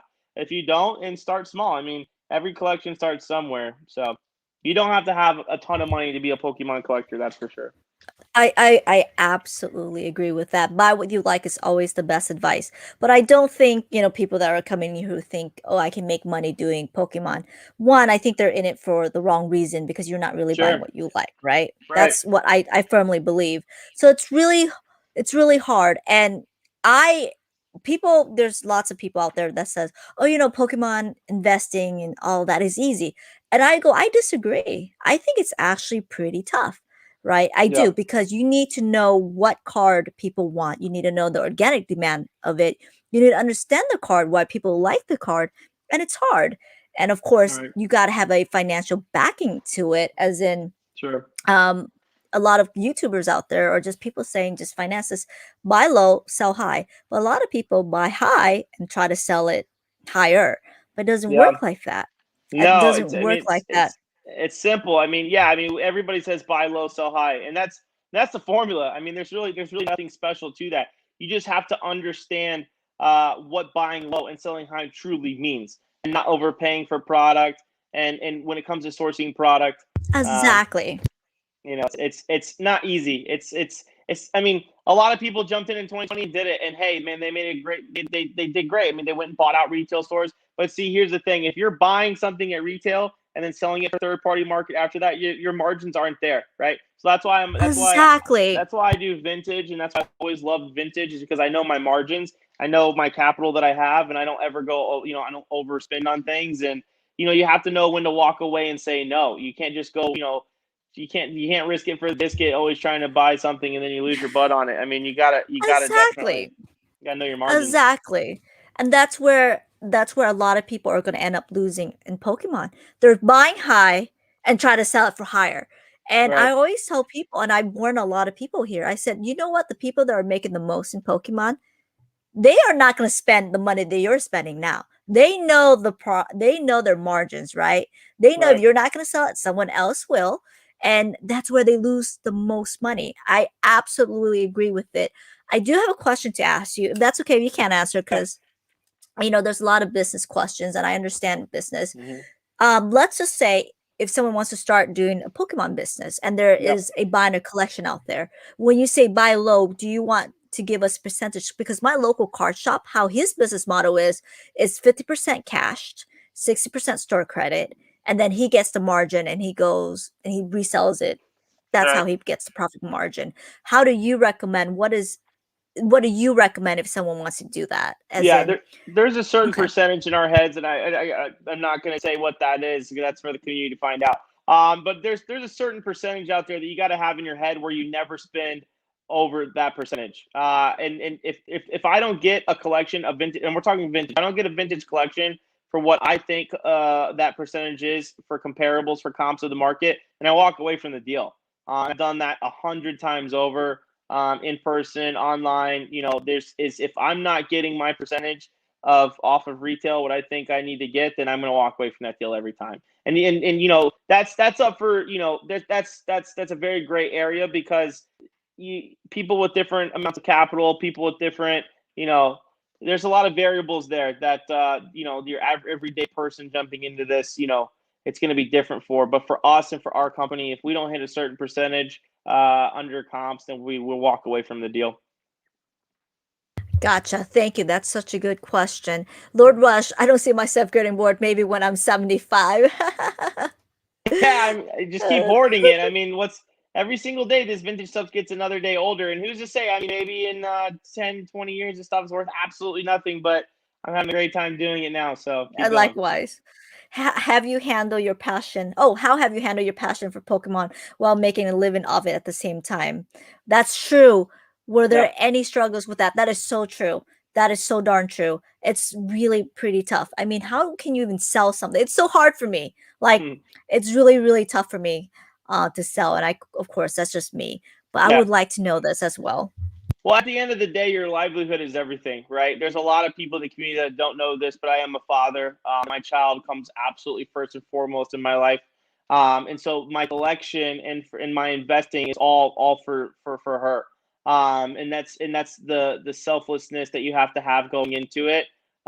Is that like livelihood comes first for everything, and Pokemon is secondary to that. Now, I'm very happy that Pokemon supplies my livelihood at the time being, and it's worked out very well for the team around me, and we're gonna keep crushing it. And but there's struggles, right? Because when you love something and you're around it all day, every day, 24/7, it's all you wake up and deal with. Sometimes it can get frustrating or it can get annoying.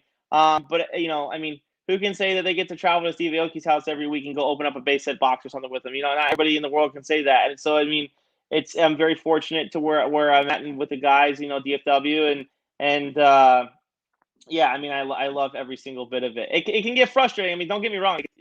If this is your passion, like your passions are gonna frustrate you in life, right? You're not gonna always catch W's. You're not gonna always catch wins every single day, and there's gonna be lows and there's gonna be struggles, and there's trials and tribulations, everything you do. But I mean, the root of all of this all comes back down to in '99 when I was ripping packs because my grandmother would quiz me on spelling lists, and if I correctly answered them, I would get those cards. And then when I collected all those cards as a kid and I rediscovered them again, and when I was 25 and project me into what I do now, it's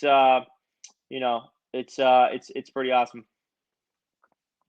Thank you. That's such a good. That's such a good question, and thank you for the answer. I really like it. What is your Yeah. favorite set that has been released since we joined Pokemon in 2015?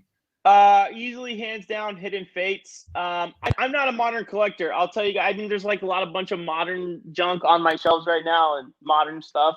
I haven't actually been in this room in a long time. I just came into this room.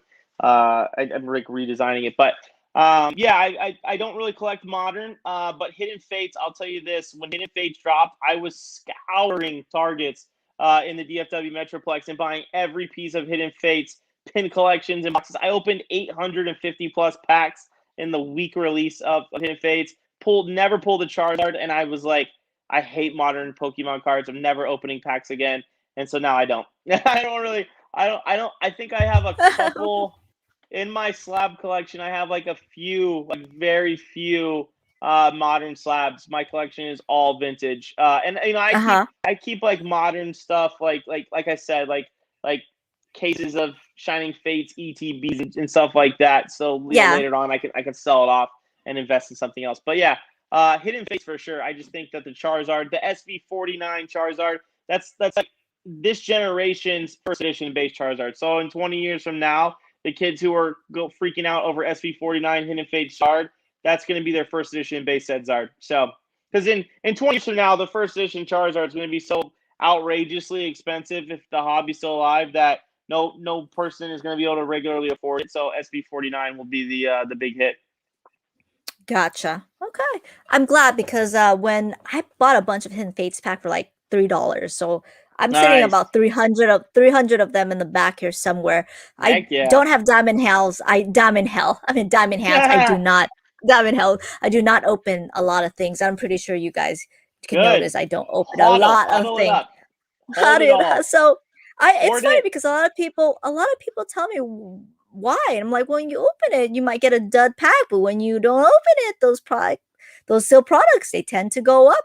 And I've noticed That's that right. a while back when I've been doing this, it's like they tend to go up regardless if it's a crappy box or not. They tend to go up Right. though, boxes very slowly, but they do tend to go up. So anyways, we go back to DFW Pokemon. So you do Yes. this full time, you work with Scott. Do you mind telling the audience who Scott is? Because you mentioned him a couple of times. Yeah, Scott is the founder and creator of DFW Pokemon. He started it in 2018. He launched the DFW Pokemon LLC. I was working on the Lord Rush Pokemon brand and building that out, and we were two separate entities. We both lived in the same city. We both love Pokemon. We both love making money. It was a simple marriage relationship from there. He came over to my house one night. We streamed. I did a box break for him, and then we just became good buds and just ripping collections together. Yeah, Scott Emmer, he's the creator of DFW Pokemon. And then I joined on with Luke Garner, Chase Burgoyne, and Lyndall Wilson, and the five of us are the five spearheads of DFW Pokemon. Now we're all owners of it, and we're rolling with it. But yeah, Scott is like the godfather of DFW Pokemon. We just decided like, hey, he's already got an established LLC. He's got an established grading company. He had an amazing product, amazing vintage product. The guy's got an incredible collection. And then I was, I had a huge following on Burbank. I had a really nasty collection of myself, and I love making money on it. So we just kind of joined forces and been running with it ever since. Gotcha. Correct me if I'm wrong, but Scott was in that infamous video, right? Yeah, the dumb money video. Yeah. He was brought in as an expert along with Leonhardt to open Mm-hmm. that box for Dumb Money. Chris is a friend of DFW Mm-hmm. Pokemon of Dumb Money TV. He's local here in Dallas. So yeah, Scott was brought in as an expert that day to open the box and verify it, and then the rest is history. And you see, it's funny. Scott was like infamously famous because of that, because there's so many videos and so many Mm-hmm. articles out there with his face with the mask on opening Right that box. there. Yeah, There it he is. is. Yep, There he there is, he you is, right guys, there with next to Leonhardt. Leonhardt. There he is. That's Scott. That is Scott. Exactly next to our lovely. Let's not go there. Our great guru. There The is infamous Scott. guru. Oh my lord, he does have a really bald shiny head. Oh my god. Do you want to say your thoughts on this? If not, we can move forward. Any thoughts on this? I mean, here's the thing. I'll never really know, right? Unless it comes out to public information, I don't really know. I just know that Dumb Money TV brought in Scott and Leonhardt to be experts to help them open up that box. And the rest is history. We'll never truly know who was the true scammer here and who wasn't. Everybody has an opinion. I have a drawn up one, DFW Pokemon. We all have our ideas and thoughts and theories, but I mean, who knows? It's a scumbag thing that happened. I am so sick of these fake boxes, like this guy over in the UK who's selling replica boxes and not putting Yeah. replica on there. It's absolutely Yeah. disgusting for the Yeah. hobby. I absolutely hate it. I report all accounts that I see of that because it's just not good. It's not good for the hobby. So people who are trying to come in and take advantage of others, really irks me, and trying to take advantage of people's money, and it's disgusting. So what happened that day? It was infamous, great, gave a lot of exposure to Scott and a lot of good exposure to DFW. And we're glad that we could open that up and show that somebody was a scammer. Yeah, I do have my opinion to that, but it's gonna be reserved as well. Lord Rush, do you any of the trophy cards? I was glad they made the first Char trophy set in Champion's Path. I would love. I'm sorry, I would have been so jealous of the wealthy buyers owning that only card trophy. Ha. Yeah, there's a lot of trophy cards out there. I'm working with a guy right now who owns a lot of them, and there's a few that I want to put in my collection. Trophy cards were never like a big draw to me. Like I said, I collect Gengar and Charizard, so trophy cards it's just for a specific collector, and not to mention how expensive they are. So I never really had, like, in 2016, I wasn't like, oh, I need to go get a grand party for my collection. No, I was thinking of, I need to go get more Gengars and more Charizards for my collection. So that's what my focus was. I'm a very focused, drawn collector to what I like, and to what I want to be in my collection that will be passed down to my little ones. So yeah, trophy cards are awesome though. They're so sick. I mean, I was there when Steve got his Illustrator, which hit a PSA 9. So I've seen his Illustrator and I've seen a bunch of the trophy cards. Some buddies came over to Steve's and showed me some cool stuff. But yeah, I don't collect them. Gotcha. I hope your little one, your daughter, is collecting Pokemon cards. I do. She will be. She will be. When she gets of age, she will be. I hope so. I mean, I'm not going to force her into anything. She might think it's absolutely lame and want no part of it. But hey, I built her a pretty sick collection. So my goal going into collecting when I had her was to hand over my entire collection when she turns 18, and then I'm just out of the hobby. I'm done with it. Oh wow. Oh wow. That's a lie. I'll never be out of it. But yeah, exactly. that's what my exactly. goal is. That's what my goal. Exactly. That's what my goal is to just give her my collection. Hopefully, it's worth millions then, and she can have a pretty fun life. Maybe me too, if she wants to let me have a little taste. The next question is pretty heavy, okay? But Yeah. I please don't hold back. If whatever you feel, I don't want you to hold back. Are PokeTubers, regardless of how much the style of the content, helping the momentum in the hobby, and how much bigger can content creators on YouTube get? I want to know your opinion on this. PokeTubers are great. I mean, like, I know quite a few of them, and have relationships with them, and there's a bunch that I don't, and that I look up to and I think are cool. Listen, any content, any exposure of Pokemon that's putting out there on the web is good content, right? Whether it's Guru, who's doing something scammy, or whether it's PokeRev and Leonhardt, these guys that are big staples in the community, doing good box breaks and doing some good stuff for the community, and Leonhardt's pop-up shop that's coming, and all this cool stuff. It's great for the hobby, right? It's great. It's good content. Any content is content. Like I said, good or bad, it brings exposure to the hobby.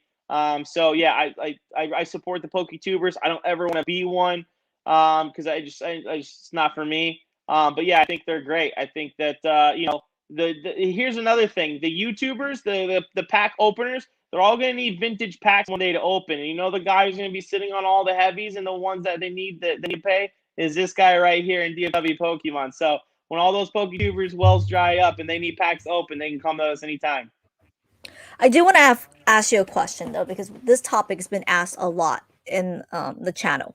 Yep. So let's say, because I do have a little bit of an issue with this, just a little bit, because the fact that a lot of the content creators out there, right, when they open your packs, they would tell the buyers, like, hey, you know what, this is going to make you poke rich, right?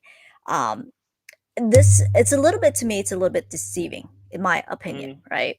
As in, they said, look, open this pack and they'll pay a premium charge. That's fine, right? It's a free market. They can willing to charge a premium pack or a price for it. But if they include statements such as, look, this is going to get you a PSA 10, Pokemon's the future, this is better than Dogecoin, better than right, better than Dogecoin, do it now, buy it now, it's better than Tesla, this is the product, open my pack, pay a premium price, get a PSA 10, hold it for 20 years, and this is going to be 100,000, 10,000, right? what do you feel about that? Because in my opinion, I do believe that brings a negative. And that's just as my opinion, you guys. I Yeah. do believe that is pretty. I don't think that's positive. I think that contributes to a very negative feeling because that's when people do realize they come back and like, oh my God, that's a PSA 9 or a PSA 10, but they do get the price margin what they want. Yeah. And they leave the hobby because of Yeah. that, because they were in it for the wrong reason, and they don't know what to do and how to financially manage or just very misguided. I want to know your Yeah. opinion on that. Yeah, I mean, like I said, Pokemon's a free market, and anybody utilizing it as a marketing strategy and trying to convince people to buy their packs or buy their product, I have no issue with that. The problem I do have is the deceiving standpoint. Like, Thank you. I can't stand when people say this is going to be a PSA 10 or because you don't know. You don't work for PSA, you don't work for BGS, so shut Yes. up. I deal with that constantly, and I have people ask me all the time. I have people come up to me at shows, and I have people come over to the office and they give me cards. What do you think this will grade? I have no clue. I do not work at PSA. I don't work at BGS. Do I have a keen eye to look at cards and tell you some things? Sure. But again, my opinion does not matter because I don't work for a grading company. I'm not a grader at one of those grading companies. So I can't stand when people say, get a PSA 10 and it'll be this. And especially because you don't know what's going to happen under the pack of the cards whenever you crack that box. Just Exactly. because it's vintage, just because it's sealed, doesn't mean your cards are all going Exactly. to get PSA 10s. So I can't stand when people say that. Is there a possibility you can pull a PSA 10? It could be a $10,000 card. Absolutely. Sure. And if you want to market that, I have no problem with it. But when you start telling people they're going to get PSA 10s and you put that false sense of security in their minds just because you want your product to sell, it's a touchy subject because you don't work for PSA, you don't work for BGS, so you don't truly know. I hate when people ask me for my advice on cards. Like people they think I'm an expert, so they think I know this. Like I don't work at PSA. I don't even know their Exactly. operation. I've never even stepped in foot of Mm-hmm. their building. Same thing with BGS. So Uh-huh. like I don't Mm-hmm. know. I can tell you what I think, but again, my Mm-hmm. opinion means nothing because I don't truly work for them. So Exactly. market. Pokemon's a free market. Market it however you want. I mean, Mm-hmm. you go into my live auctions or you see my posts. I say some crazy things sometimes too. But again, it's entertainment value that you're getting by watching my Mm-hmm. streams and Exactly. that's how we sell product. But to Correct. lie and deceive people to try and boost your sales, yeah, that's not a good thing. Thank you. I That's what I do see. And there's harmful, that's to me, that's harmful content because it's Yeah. very deceiving. It is. And to say things like, get this card graded Yep. for a PSA 10. This is 5,000. And you're like, but dude, you're not gonna get the card back in like a freaking year or 6 months. Okay. How do you know it's gonna be 5,000? Chill out, buddy. Yeah, no And then clue. Yeah. you're like, hold this card for 10 years. This card's 5,000 now. Yeah. It'll be 30,000 in 20 years. How do you know, Yeah. man? Like, tell me about my future if you know that well so much. Like, come on. Like, Yeah. thank you Tell so me much. more about the current market than about the future market because nobody Exactly. knows what's gonna happen in the future. Exactly. Thank you. Let me double check. Oh, Lord Rush, what kind of Pokemon content do you like to watch? Is there any kind of Pokemon content Pokemon is missing? My favorite content creator in Pokemon is Unlisted Leaf. Ando, my boy Ando. We've got a good online relationship. We haven't been in person yet, but he actually got me like addicted to Pokemon YouTube. Like 2016 around the Pokemon Go boom. I loved watching Ando rip open mystery boxes and packs. And one of my favorite things was him going to the Pokemon centers and making all of his videos where he would go there and buy a bunch of random stuff and buy mystery gotchas and stuff like that. And I love Unlisted Leaf. I've been fortunate enough with DFW to make 2 mystery boxes with him that he's opened on his channel, which are like I think created over 2 million views. So I'm a big fan of Ando. Love talking to him. He's a friend. I consider him a friend. We just haven't met in person yet because of travel restrictions in Australia because of Corona. But that's probably one of my favorite PokeTubers. I love the content. He's authentic. He's genuine. His reactions are the best. Like Max Mofo Pokemon. He's hilarious to watch. He's another one I used to watch in the back in the day. I don't think there's any kind of content Pokemon is missing because there's Pokemon content for everything. There's Pokemon TCG. There's Pokemon Go. There's people who do Pokemon toys and vintage toys and there's any you can go on YouTube and find anything and everything Pokemon on YouTube. You know, music, everything. So I don't think there's any kind of content missing. I just keep creating Pokemon content. If you're new and you create content, keep pumping it out. All the kids that are out there creating content, keep doing what you're doing because it's awesome to see. Thank you for that.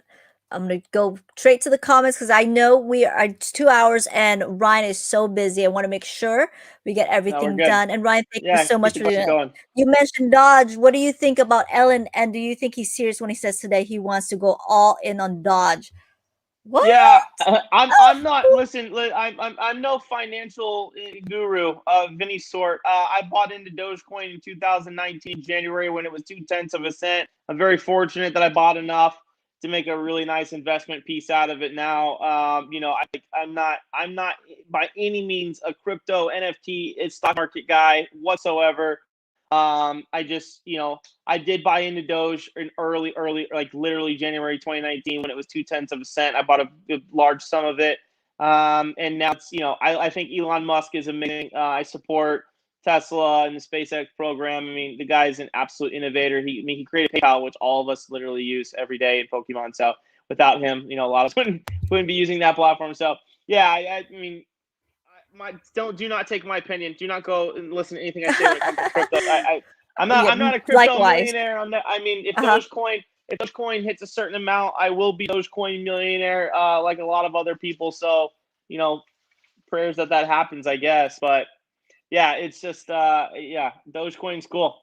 Yeah, likewise. Don't Buy take. it, buy it. I don't know anything. I don't even know how to pronounce it correctly. Apparently, here. So Yeah. don't take me on that. So I thought it was really funny. Oh, this one's very touchy. It's always a pleasure to catch your Pokemon. Thank you, Eric. What is the best Pokemon buy investment currently of today? Well, Yeah, that's such a if you want to give it a shot, let me know. If yeah. not, we can move forward. Sealed vintage product and Charizards. There's your answer. I mean, sealed product is going to get more and more scarce. The more that these Twitch and Pokemon YouTubers stream and keep cracking stuff open, the more scarce that sealed product is going to get. So that's a great thing to invest in is vintage. I'm a vintage head and vintage guy, so that's mainly what I buy, sell, trade, grade, collect. And yeah, you can't go wrong. And Charizards, obviously, Charizards are iconic. Buy up as many first edition Charizards as you can, especially with the market taking a dip right now. Buy them up. All grades, PSA, BGS, raw. Just make sure they're real. Vet the buyer, or I mean the seller before you go buying. But buy up Charizards and sealed vintage product. That's tough because that's not a lot of people have that capital, Ryan. Not a lot of Yeah, people. it's How not about this? easy. It's not easy. How about this sealed modern product? What do you think? Anything that has a Charizard in it, that seems to be. That seems to be. I mean, I'm not like I said. I don't know. Like I mean, we sell a ton of modern product. I don't collect a Uh-huh. lot of modern product, but I know. I tell you that stuff with Charizard in it always sells, and especially when it first releases, everybody's got to have it because they're all chasing the Zard. So you That's know, true. Hidden Fate, Shiny Fate, Champion's Path, Darkness Ablaze, you know, Burning Shadow, and the PSA 10 Burning Shadow Charizard is like $4,000 right now. And it only came out in 2019. So I mean, that's 2 years old, and the card's worth over 4K. So I mean, anything with a Charizard in it is not a bad investment because kids in the future or adults in the future who want to rip, you know, vintage-ish packs, they're gonna want to go for stuff that is valuable, and the valuable stuff will be Charizards. Gotcha. Um, I think that's just a great segue to the next question. What is your take on the junk slab era? Junk slab era. What does that mean? Okay, so Describe I'll try that. my best to explain this. Okay. Okay. So with new collectors coming in, right, and they don't know what to grade, so they grade everything, right? Yep. There's certain cards that are not, in my opinion, I'm pretty sure it's actually not subjective, it's pretty objective. There's lots of cards out there. So for example, the Charizard GX is Hidden Fates tins, right? Just Yep. because it's a Charizard doesn't mean that's going to be that popular because everybody's grading it because there's a lot of people that are opening these tins, they're getting them and they're grading that Charizard, right? There's so much of them. So the junk slap is basically a lot of people grading these cards are unpopular, right? Or easy Mm-hmm. to pull cards. And they're grading them for a high value, whatever, like $23 or however they're paying right now. I don't know how much these people are paying. But then eventually it's all going to come back all at once, right? And it's not going to sell Because, for example, the Charizard GX card with Hidden Fates, and that's one of the cards that I think will be a junk slab. That's my opinion. And so they pull a tin. The tin's what $20 back then. They get the card graded. It's probably $20. So they probably $40 already invested in that card. And then when it all comes back and everybody's grading all these Charizard, because it's so easy to pull and everybody's grading them, and that's what considers a junk, right? I guess that's a term they use, but just due to the availability of the cards or the slab that's coming back. Hopefully I'm making sense. I'm doing a great time, No, yeah, great I'm sense following you. I'm explaining this. following you. Yeah. So that's what it is. Let me know in the comments if there's an easier way how I describe it, but there's collectors are just grading almost everything, right? Thinking there's valuable, right? The slab is going to be valuable, but in reality, probably not, right? And let me look at another card. Well, to answer that, and here's the thing. So, Okay. I think I have a good answer to the question. Okay. And to the junk slab. Here's my take on it. So Okay. back in June of last year, PSA did something called Pokemania, and they ran it for I think 3 months, where every bulk card was $9 a card. Okay, so our company, my friend Luke, who's a business partner, I'll give you an example. Luke Garner bought a Topps binder for about $500 that had about 200 Topps cards, right? He graded every single one of those cards in that binder and sold those cards when they came back, which would be junk slabs, for thousands and thousands of dollars. GX Charizard promo from the Tins and Hidden Fates. I've personally sold over 100 of them, okay? And those cards back then, I could easily go around and buy from people because nobody wanted them. So I could get the cards for really cheap. And those intents easily sell for $100 to $150 a piece. So if I was buying those cards anywhere from $5 to $10, paying $9 to grade it, and then now selling those things for anywhere from $100 to $150, my margins are there. So when Pokemania came around back then last year, everybody I knew that was in TCG took every single Pokemon card in their house. Especially if it was a big three or anything that was remotely collectible, and they grade it was $9 to grade the card. So when I do my auctions, I start the card off at $1. 99% of the time, the card's going to sell more than $9, right? So that's why I put up so many slabs for $1 no reserve, $1 no reserve, because my margin is $10, right? $9. That's what I put into the cost of the graded card. So if I make anything over than that, then I'm in my profit zone. So yeah, I mean, junk slab era, I don't think any slabs are junk. Now, if you're buying slabs, cheap slabs to try and then flip, and it's not desirable or collectible stuff, then sure, you might lose money on it. But if you if you can get a collection for cheap, and you can sell the card more than whatever it costs to grade. Now it's a little bit different because PSA is what $19.75 a card is what we were charging before they closed. So you have to make sure that card is going to sell for more than $19.75.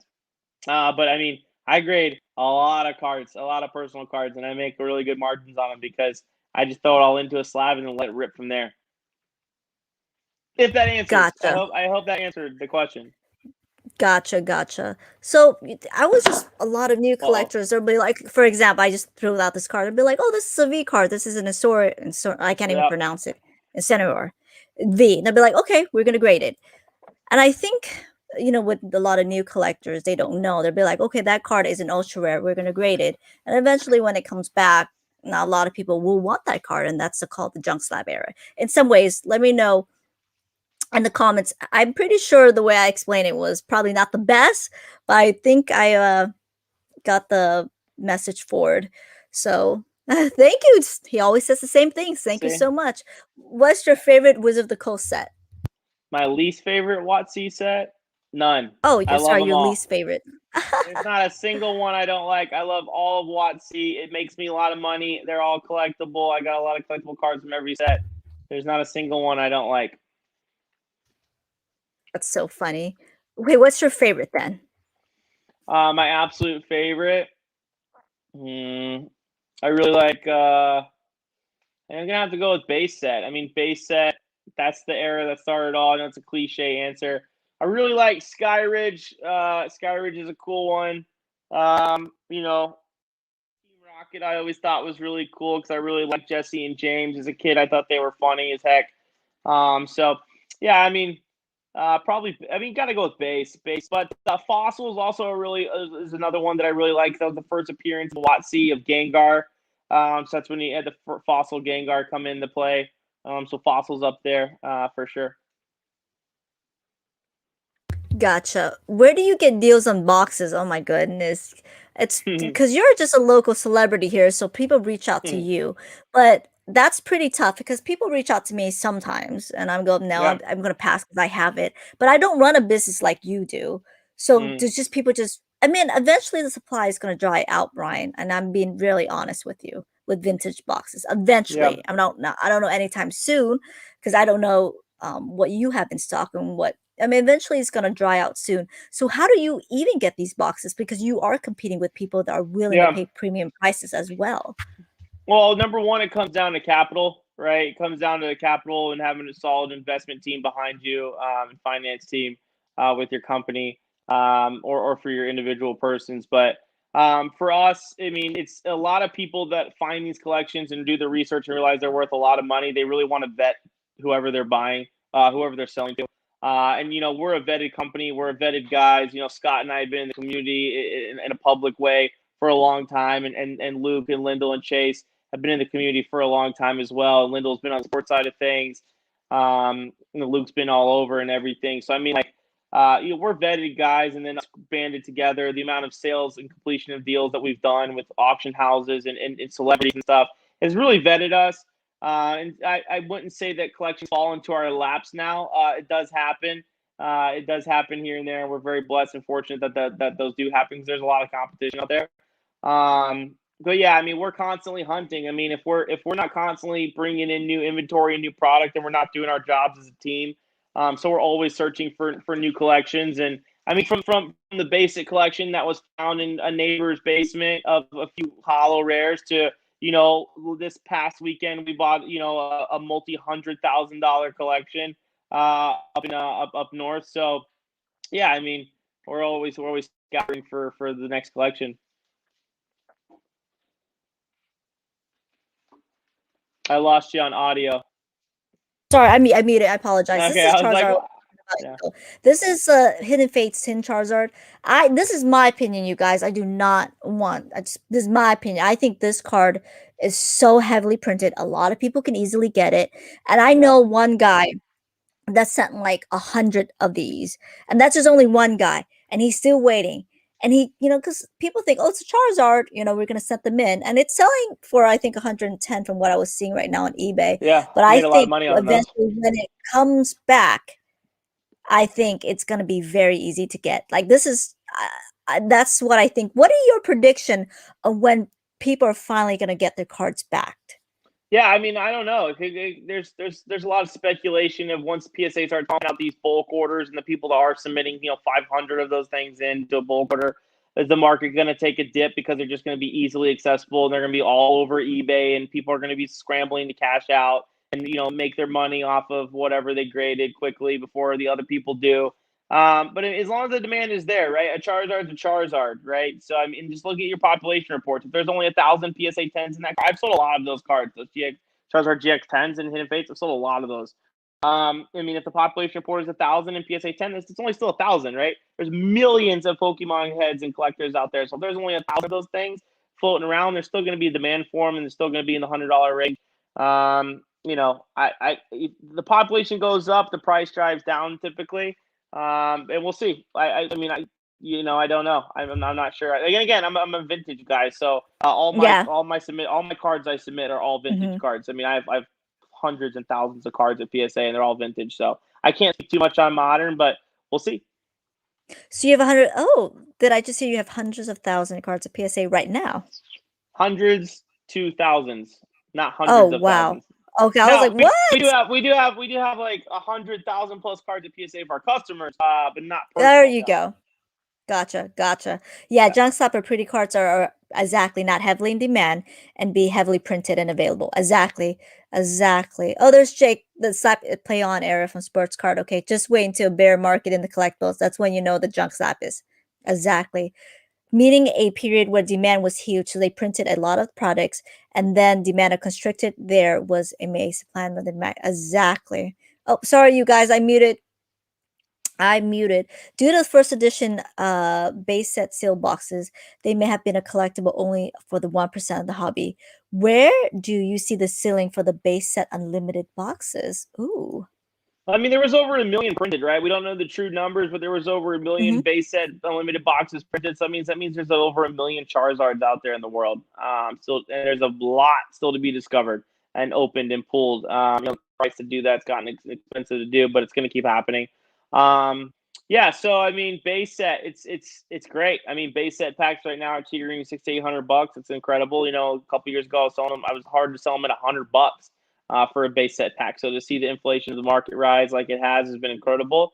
Base set boxes, I mean, it's like the heart of my collection is my base set collection, and I love it, and it's going to stay with me forever. And I think the more base set boxes we keep breaking more with Steve, the better, right? Because it's another one that's off market. Every time somebody does a Twitch stream or YouTube stream, does a box break, you get another one taken off the market. So those people that are sitting around and hoarding them and collecting dust on them, as their investment pieces that are going to keep continuing to rise, and as they should. And then I can't wait for the day when base set boxes are 50 to 100K. It's going to be awesome. So you do see it? Absolutely, your prediction? 100%. Yeah, I think you're going to see base set boxes within the next 5 years easily hit the 50K mark. And you'll be rich when it does. Can't wait. May I ask, why do you see it? I'm just curious. Just had a pure like age to it. Pokemon hit its 25th anniversary this year, and in 5 years it'll hit its 30th year mark. The kids that are coming up that are the young entrepreneurs and the socialites are going to get a little bit older. They're going to have that influx of money coming in, so you'll see the black and white era start to take off more. You'll start to see prime cards and level X's become more valuable, because those kids are now becoming entrepreneurs and having their own money to buy stuff from their childhood that they collected, which will drive up the vintage aspect to base and drive it higher. I think I could be completely wrong here, guys, and I have no. Oh no, I know. We know. However, we know. that's This is just what I disclaimer. think. Yeah, That's this is what I our think. opinion. This Disclaimer. is his opinion. Absolutely, Yeah. absolutely. Yeah. That's So why I think base asked, will what do continue you to go. think? As long as people Gotcha. still value Charizard and value the big three and value base set, and still, I mean, a first edition sealed case of booster boxes sold for multi-million dollars. Shine 150. A friend of Steve's and who I know, and I mean, that's insane. I mean, the largest Pokemon sale in history is a multi-million-dollar box of cardboard. So as long as first edition base keeps going up, Shadowless will keep going up, and base will follow suit just like it always has. And hopefully in the next 5 years it'll hit that 50K mark, if not more. Gotcha. You'll be one rich man, if so not already. No, far from it, but I'm there. A lot of work to do. Well, I don't know. My definition of rich financially is a lot different than others, and so I'm far from it. But I'm rich in spirit, rich in health, rich in family, rich in all the other things that mean a lot more than monetary value. That's for sure.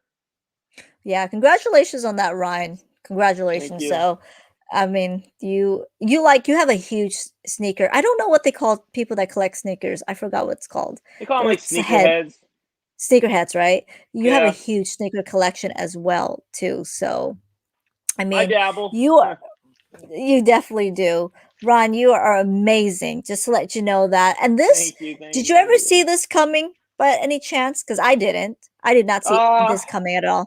At all. No. When I did Pokemon Go in 2016, my goal was to be a PokeTuber with Pokemon Go, and I never ever thought like I never thought from then to this moment right now I'd be where I am in this stage of my career with Pokemon. And I couldn't have done it without Scott, Luke, Lyndall, and Chase, my DFW guys in the community. As many trolls and people hate me in this community, there's 50,000 more that absolutely love and adore me. That I give out love back to. So I mean, it's incredible where this journey is taking us, and where I think we're just getting started. I did not know that statement that people hate you. I loved you. I love you. I'm so surprised. I apologize for that. That's what happened. There's a lot. I Really? mean, I did not know the that. higher you climb up on a social ladder, and the more success and that you find in any business or any type of activity, there's going to be people with insecurities that try and put you down to make themselves feel bad or feel better. And it is what it is, you know. I mean, there's people in the community who talk about my black triangle scam of Oh, I was 2019, there when that where happened. yeah, and I was there I laugh when it that off, happened. and I people was there when that still happened. they still take snippets of that part where I open up the box and I go, oh, it's I time for a was there refund. when that happened. Every I was single there. person, every single person in I that was break got there. their packs. Every single person was happy. My local friend came over the next day and got both of his art sets, and he still has them to this day. And it's just funny, you know, people try and find any reason to bring people down who seem to be climbing towards the Okay. top. But I mean, here's the thing: it's like I'm supported by a really good team around me. We got great family, great friends, and there's just like, I have so many people that truly love and adore me. I love back like love. Like I get like it's so cool like autographing cards. It's so cool having people want to buy my Mhm. autograph card. Like it's awesome Mhm. and I just love the community. There's the support is Congrats. unreal. I mean, okay, you guys, there's of course there's a fine line to it, right? There's success. Of course, people do hate it. It's jealousy, but at the same Yeah, time, if you do business and you're ethically doing it, it's part of life, I guess, right? But sure. you have to ethically do it because there's absolutely reasons for people to not like you if you're not doing it correctly, right? If you're not, I mean, Yeah, there are scammers in the community, you guys. yeah, Just be clear. There yeah, are scammers in the community that do deserve the hate, right? They yeah. are. They are definitely are. And I think on Pokemon feedback, I think about 2 months ago, someone paid $40,000 for a sealed Wizard of the Coast base box to find out it was resealed. So Wow, yes, does wow, not mean you do get success in the community, wow. but yeah, and I took a screenshot of it and I forgot to post it. And Yeah, I don't know what happened because I bought a new computer. I will show it you guys. So yes, as long as you're ethically, and I only bring people on the stream if I believe they're ethically doing the right thing. yeah, And and you are a businessman, but you are the yeah, middleman of it all. You're just saying that, hey, you know what, I'm the supplier. How you present your business and how you do it, that's how you. So yeah. now you can get sneakers and cards and stock X, right? All in one. Am I wrong there? I have no idea. Yeah, StockX is an all right app. I use it to purchase Mhm, sneakers and whatnot. I mean, I don't know. You can definitely buy Pokemon cards in StockX and all that stuff. I don't use that app anymore. I think my account got hacked and then I stopped using it. But it was a good mhm. platform for a little while for buying sneakers. And they also do Pokemon cards on there, buying and selling Pokemon cards on their platform. But yeah, I mean, at the end of the day, ethics and morals are everything. A lot of people they find my personality a little too over the top with the HMD thing, which it's funny because like when I first got into like the streaming, I used to say that just for fun. I actually hate it now, and I actually like it's like not, I don't want to be known as the guy who just yells HMD all the time. It's like not my thing. Like You I'm do a say that really a yeah. lot. Yeah, I mean, but if you watch my streams now, like I haven't made a post about Uh-huh. that in like 6+ months. I don't ever really scream it on my streams anymore unless fans like are really like going crazy for it. It's like, you know, it's not what defines me in this community. What defines me in this community is like passion for the hobby. Like I truly care Yeah, about others. You know, like seeing people's collections grow, seeing them make money in this as an investment. It's what I love. And at the end of the day, I'm a family man, and that's all that matters. And you know, the people in the inner circle that see that and know that they you know they value that. So absolutely. Oh, absolutely. And I did put that because I that's how I know you with the HMD. yeah, They probably yeah, don't know. yeah, That's probably what you guys probably should not know what HMD stands for. So yeah. I We're thought not it gonna was great. And say that's how I know you. I love yeah, it. I absolutely love it. And that's how I know you. yeah. And that black triangle, they still get you on that. Oh my goodness. It's But you it's came the only back. thing they have. It's the only thing they have, and it's funny. It's so You funny came because back like on stream and you did it. You yeah, came I back went on back stream and live you did that that. night. I separated everybody's packs Exactly. out. Everybody got exactly what they paid for at the time. Did I make a mistake? Absolutely. And a lot of people don't know is Hmm. was that I was breaking that box for somebody else. It wasn't even my box. I was middlemaning the box to break it. So when I opened it Uh-huh. up and realized it was a $3,000 box, was now a $15,000 box, I panicked for the original owner of that box. So I cut the stream. I called them. I Hmm. called every single person who had a spot in that break. We all talked it out and I went back on Hmm. live and got everybody those packs for exactly what they paid for. But it's funny. It's like That happened in 2019, 2 years ago, and A long time ago. that's the only thing Hmm. people try and bring me down on, and then I just laugh it off, and it's great. I like it. It doesn't irk me one bit because the Good, real people in the community know what's really happened, and so did I, and good. nobody else has anything else on me because I do good business practices. I come from the hospitality industry, so me and the Hmm. company FW, we practice best business practices for with our customer. I mean, without you guys, without the consumer, we're absolutely nothing. We're a bunch of nerds that have cardboard. So I can't wake up and do what I do every day without people, trusting into our business. Gotcha. And I definitely do trust you guys too. Thank you. So absolutely. I'm pretty stoked. So, and that's why I love Yeah, Pokemon World. And I talked to a lot of people, and I was telling people, like, if people find out about Pokemon World, they would probably look on eBay and Pokemon World at the same time. sure. And you guys do work with Pokemon trade feedback. So please, you guys, if you guys buy on Facebook, remember goods and services, and look at search on Pokemon trade feedback on their Yep. name. So that's what I highly, highly recommend. So I wanted to talk about your personal collection a little bit. How many sealed Wizard of the Coast box do you have in your personal collection? Mm, a lot. Oh my. I only got one of each. And there's two boxes that I don't have. I don't have the Logan Paul box, as I always joke about. I don't think I'll ever get it. And of course, a shadowless box. Yeah, those are tough to get, and they're so Mhm. expensive. Yeah. I would rather buy a house. That's why I was like, even though I have capital, I would rather Yeah. buy a house. So, I keep my so collection dispersed amongst 3 banks and 3 secure locations, not at my home. So, yeah, my yeah. big bulk of my collection sits in a safe that I don't get to see every day unless I go pay to visit. So, and then I keep a couple of cool stuff here at the house that I get to mess around with. Gotcha. But Mine is in a yeah, mhm. Mine's no in one's a ever seen my storage. collection. I've never showed it off before, unless you've ever personally been here to my house to actually see what I have at my home. No one's ever Uh-huh. really seen my true collection. It's not something I make public because I mean, Mhm. there's a lot of people out there with. I will never ever even come close to the amount of sick collections that are out there. I've like barely Really? scratched the surface for what I see. There's so many other better collections out there than mine. I've like 100%. There's so many amazing collections out there that blow mine out the water. And to me, it's like, yeah, I've got a lot of stuff that's valuable, but it's like I collect, I collect Gengars. It's not the most expensive, card out there, but it's what I love. It's what I like. And they sealed boxes, I got a bunch of those, but it's what I like. So there's a lot of better collections out there Wow. than mine. Let me tell you that. And No way. Then I my keep mine, collection, I you keep mine guys, private. you guys heard it. My collection is nothing comparable then. If you guys think my collection's a lot, Brian, it's nothing compared to Ryan's. Nothing. And if there's somebody more, there's more people. Oh my lord. Tons. I Oh my thought I God, dude. was There's multiple people on Facebook that are in the community. I know make me look like I have nothing. It's great. So and wow. those people, the collections are insane. There's Wow. hundreds of names out there that have better collections than me. Wow. It's uh it's yeah, it's crazy. I definitely wanna meet them. I probably know some of them. I know Uncle Dave, Oh I yeah. know King. Oh, I know, but I wanna know. That's very funny. I'm gonna go here.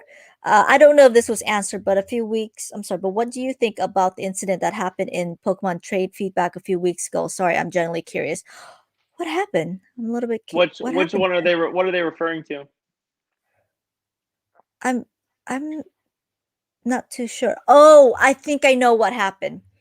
Okay, so somebody let me know if I'm correct. I think there was an issue with correct me if I'm wrong, okay, you guys. I think there was an issue with a shipping problem, right? And this Oh, you're talking person about posted DFW? yeah, I Yeah, correct me if I'm wrong. I'm a human and I make mistakes. Let me tell you, people. Yeah, Okay. there was an auction and I sent it. Well, so we use an app called Pirate Ship. That's what we use for our shipping. That's what our company uses. A lot of other people in the community do too. Okay. So let me explain this to you. Whenever I do a live auction and I send you your total and you shoot me your address, I copy that address and I put it into Pirate Ship. And so I auto log that into Pirate Ship, and Pirate Ship prints out my shipping label for me, right? So I put that. I copy paste print. And I print out the label, slapped it on the guy's bubble mailer, and sent it out. It got returned to sender. And so the guy messaged DFW Pokemon. We have a bot We have a bot that like will auto respond to messages, and it pushed the guy's message down to the thousands that we have. So I didn't see his message, but yeah, he was looking for his package, and it got sent back, and then we just resent it out with a new tracking and a new bubble to him. That's all that was. Hey, listen, guys, if that's the biggest mistake that our company has made since inception in 2018, 2019, then I'm a happy man. I'll take that -1 all day, baby. So you can write that on TTF. I think it's going to come down. It's the first -1 we've ever received as a company. It's a shipping issue. Nobody got scammed. Nobody lost product. Nobody lost money. It was a simple error on a copy paste of an address that got sent back. Bad miscommunication, and I 100% will take the blame for that. You can blame me personally for it. So I'll leave Wendell, Chase, Scott, and Luke alone. It was all me on that one. I'll take the brunt of that. So it is rectified. Perfect. Thank you. This was so funny. Ryan, how many bell sprouts? How many bell sprouts do I have? Absolutely none. But if you ask Lowell Molinas, his favorite Pokemon is number 69 Bellsprout. So my Bellsprout's number 69, Lowell Molinas. If you look him up, he works for DFW. He's a good friend of mine. I do. Connect us. I accidentally hoarded, and yes, I will repeat what I just said. I don't know how in the world, because I have a storage full of a box, right? Just 4 rows of probably 2,000 of first edition Bellsprouts. I don't know why that God, you need to talk to Lowell because he loves Bellsprout. That damn Pokemon follows me. I don't even know how I even it just sits there, and Fighter sent me a Bellsprout because I would usually don't display Bellsprouts unless, but it was a gift and I love it, so I put it there, but I would usually not display a Bellsprout. Really, I would like to. It's like all he collects. So like you guys you guys have to get a connection with each other. Connect me. I will. I will definitely. He's looking for someone who collects Bellsprouts as hardcore as he does, because there's a bunch of I don't collect Bellsprout. The damn thing just follows me. That's very different. Oh, well, okay. Then you can sell him every single one and make a fortune because he probably overpays will. He does. Did you guys hear that? I might be Poke Rich on Bellsprouts. Poke Rich, let's go. $100. You guys, I made a joke to everybody on the stream. If first edition Bellsprout ever reached $100 per card, I will give everybody that watches my stream $100. It's still at $3 right now, so I thought it was funny. That's really funny. Please, President, Vice President, no. That's it. Oh my God, we should. I'm so interested. I do want to. Let me know. Hey Eddie, how are you doing? I see. Thank you for answering the question. But everybody makes mistakes. I obviously had mistakes in both my career. Nothing in business wise. I've been very, very lucky, but I don't have that massive sell as you do. And I've been very lucky. And I do hope that, whoever something does happen will contact me directly and we can rectify that. So I'm really great. You guys, it's almost been 2 hours. Wow. Well, $3 to the moon. I know. Thank you, Ryan. I'm going to last it for another 15 minutes with any final questions, and we're going to go back. And of course, we're going to do a giveaway. I'm buying all the Bellsprouts. Good luck. That's a lot of Bellsprouts. Good luck buying it all. In buyout groups, sometimes they don't work. They do not work. Sometimes. Actually, most of the time, they don't work. Have you heard of any buyout groups? Do you know what I'm talking about, Ryan, at all? No. No. Okay. Thank you so much for your time and chatting. You guys, please take your time and join Pokemon World. Let me see what I can do a giveaway. Let me see. For the giveaway, pick a hashtag, Ryan. Hashtag? Yeah, pick a hashtag. Anything. Hashtag Pokemon. Hashtag Pokemon. That's the easiest hashtag Ryan can get. Look at that. Oh. You guys, for the giveaway, let's do hashtag Pokemon. While I do that, I'm going to see what I can do. I'm going to go here, get the giveaway, join us, Lord Ryan first. Hashtag. Oh, I'm going to share the screen. Okay, so do that, you guys, for the giveaway. And let me see what I can do. Ryan, I'm going to hand over to you for final thoughts. Okay. I'm going to go here. And because I know you're a busy man, I didn't want to take up all your time. And while I do that, I'm going to do the giveaway. Awesome. all yours, Ryan, for the final thoughts. Yeah, everybody go check out www.dfwpokemon.com for all your buy, sell, trade, grade, consign options. We're a one-stop Pokemon shop located here in Dallas, Fort Worth, Texas. Go join our Facebook group, Pokemon World, 42,000 members. It's a buy, sell, trade group. Also check us out on Instagram, DFW Pokemon. We got 10.7 thousand followers on Instagram and growing. So the DFW Army is loud and proud and strong, baby. So thank you guys so much for being a part of that. We got a lot of great events coming up. Next week is the Dallas Card Show. We've got Collecticon June 26th, 27th. We got Dallas Card Shows in July, August. We're booked with events all the way through August. So a lot of big things coming. Our brand new office and retail space is opening up as early as this week. We just got done with renovation. So a lot of big things coming from DFW Pokemon.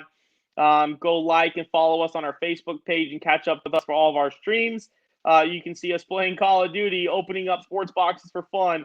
All of our mail day videos, all of our live auctions, which are every single Tuesday at 7 p.m. Central. You can see me being crazy and acting a fool, selling amazing vintage and modern product at $1 no reserve.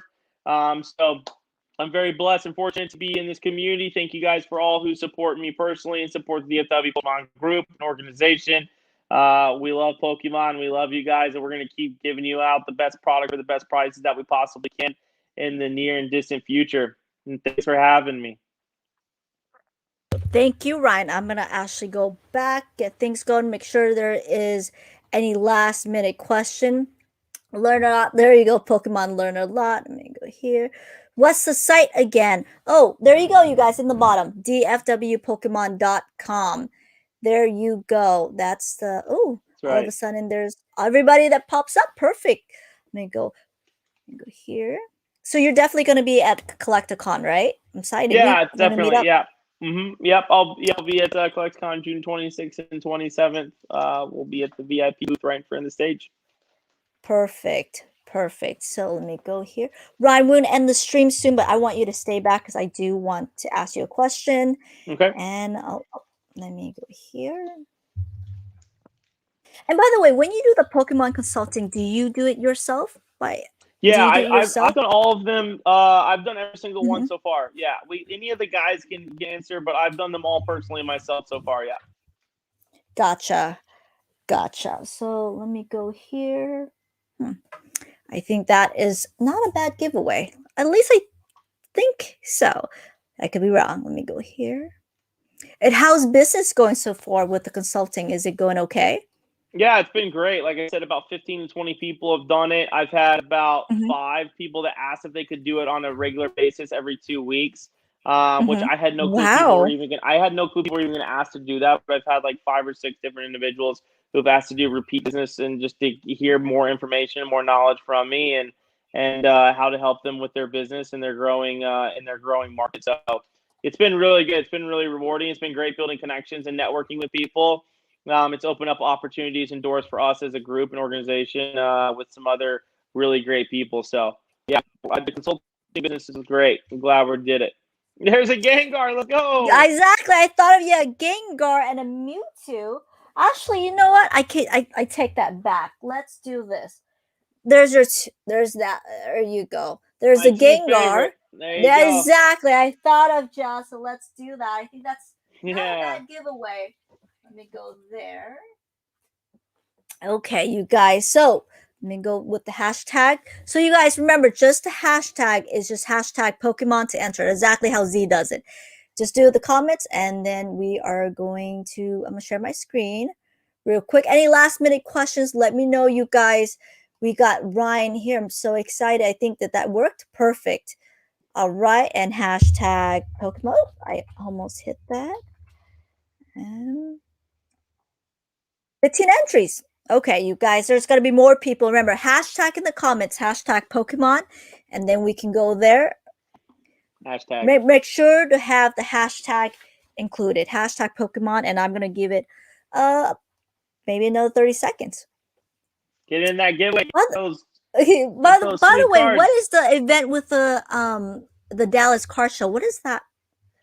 Yeah, so the Dallas Card Show is another huge card show. It's becoming quickly like a national card show with over 700 tables set up.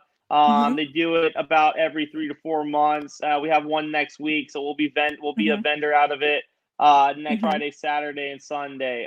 So we're looking forward to it. So we'll be there. It's at Waters Creek in Allen, Texas, which is just north of Dallas. It's a huge convention center. It's awesome. It's about 80% sports and 20% TCG, but the TCG presence is huge. Pokemon presence is massive. It's funny seeing all these sports guys now selling Pokemon. It's great. It's a great place to buy. It's a great place to sell, trade. So it's a cool show. So, and we'll be there all weekend. Nice. So when I go to Collecticon, we are definitely going to meet up. And I told King Gary we are going to meet up. I'm pretty excited. And just to let you know, King Gary is going to join us for EV Heroes when we open that. So I'm pretty excited. Are you excited for that set? Yeah, it sounds like it's a banger already going to be in Japan. So I mean, I can only imagine when it gets printed in the US, the demand for it. I mean, EV in its own box and tray. It's going to be epic. I can't wait. Gotcha. All right, you guys, 19 entries. We're going to draw. Let's go. Congrats to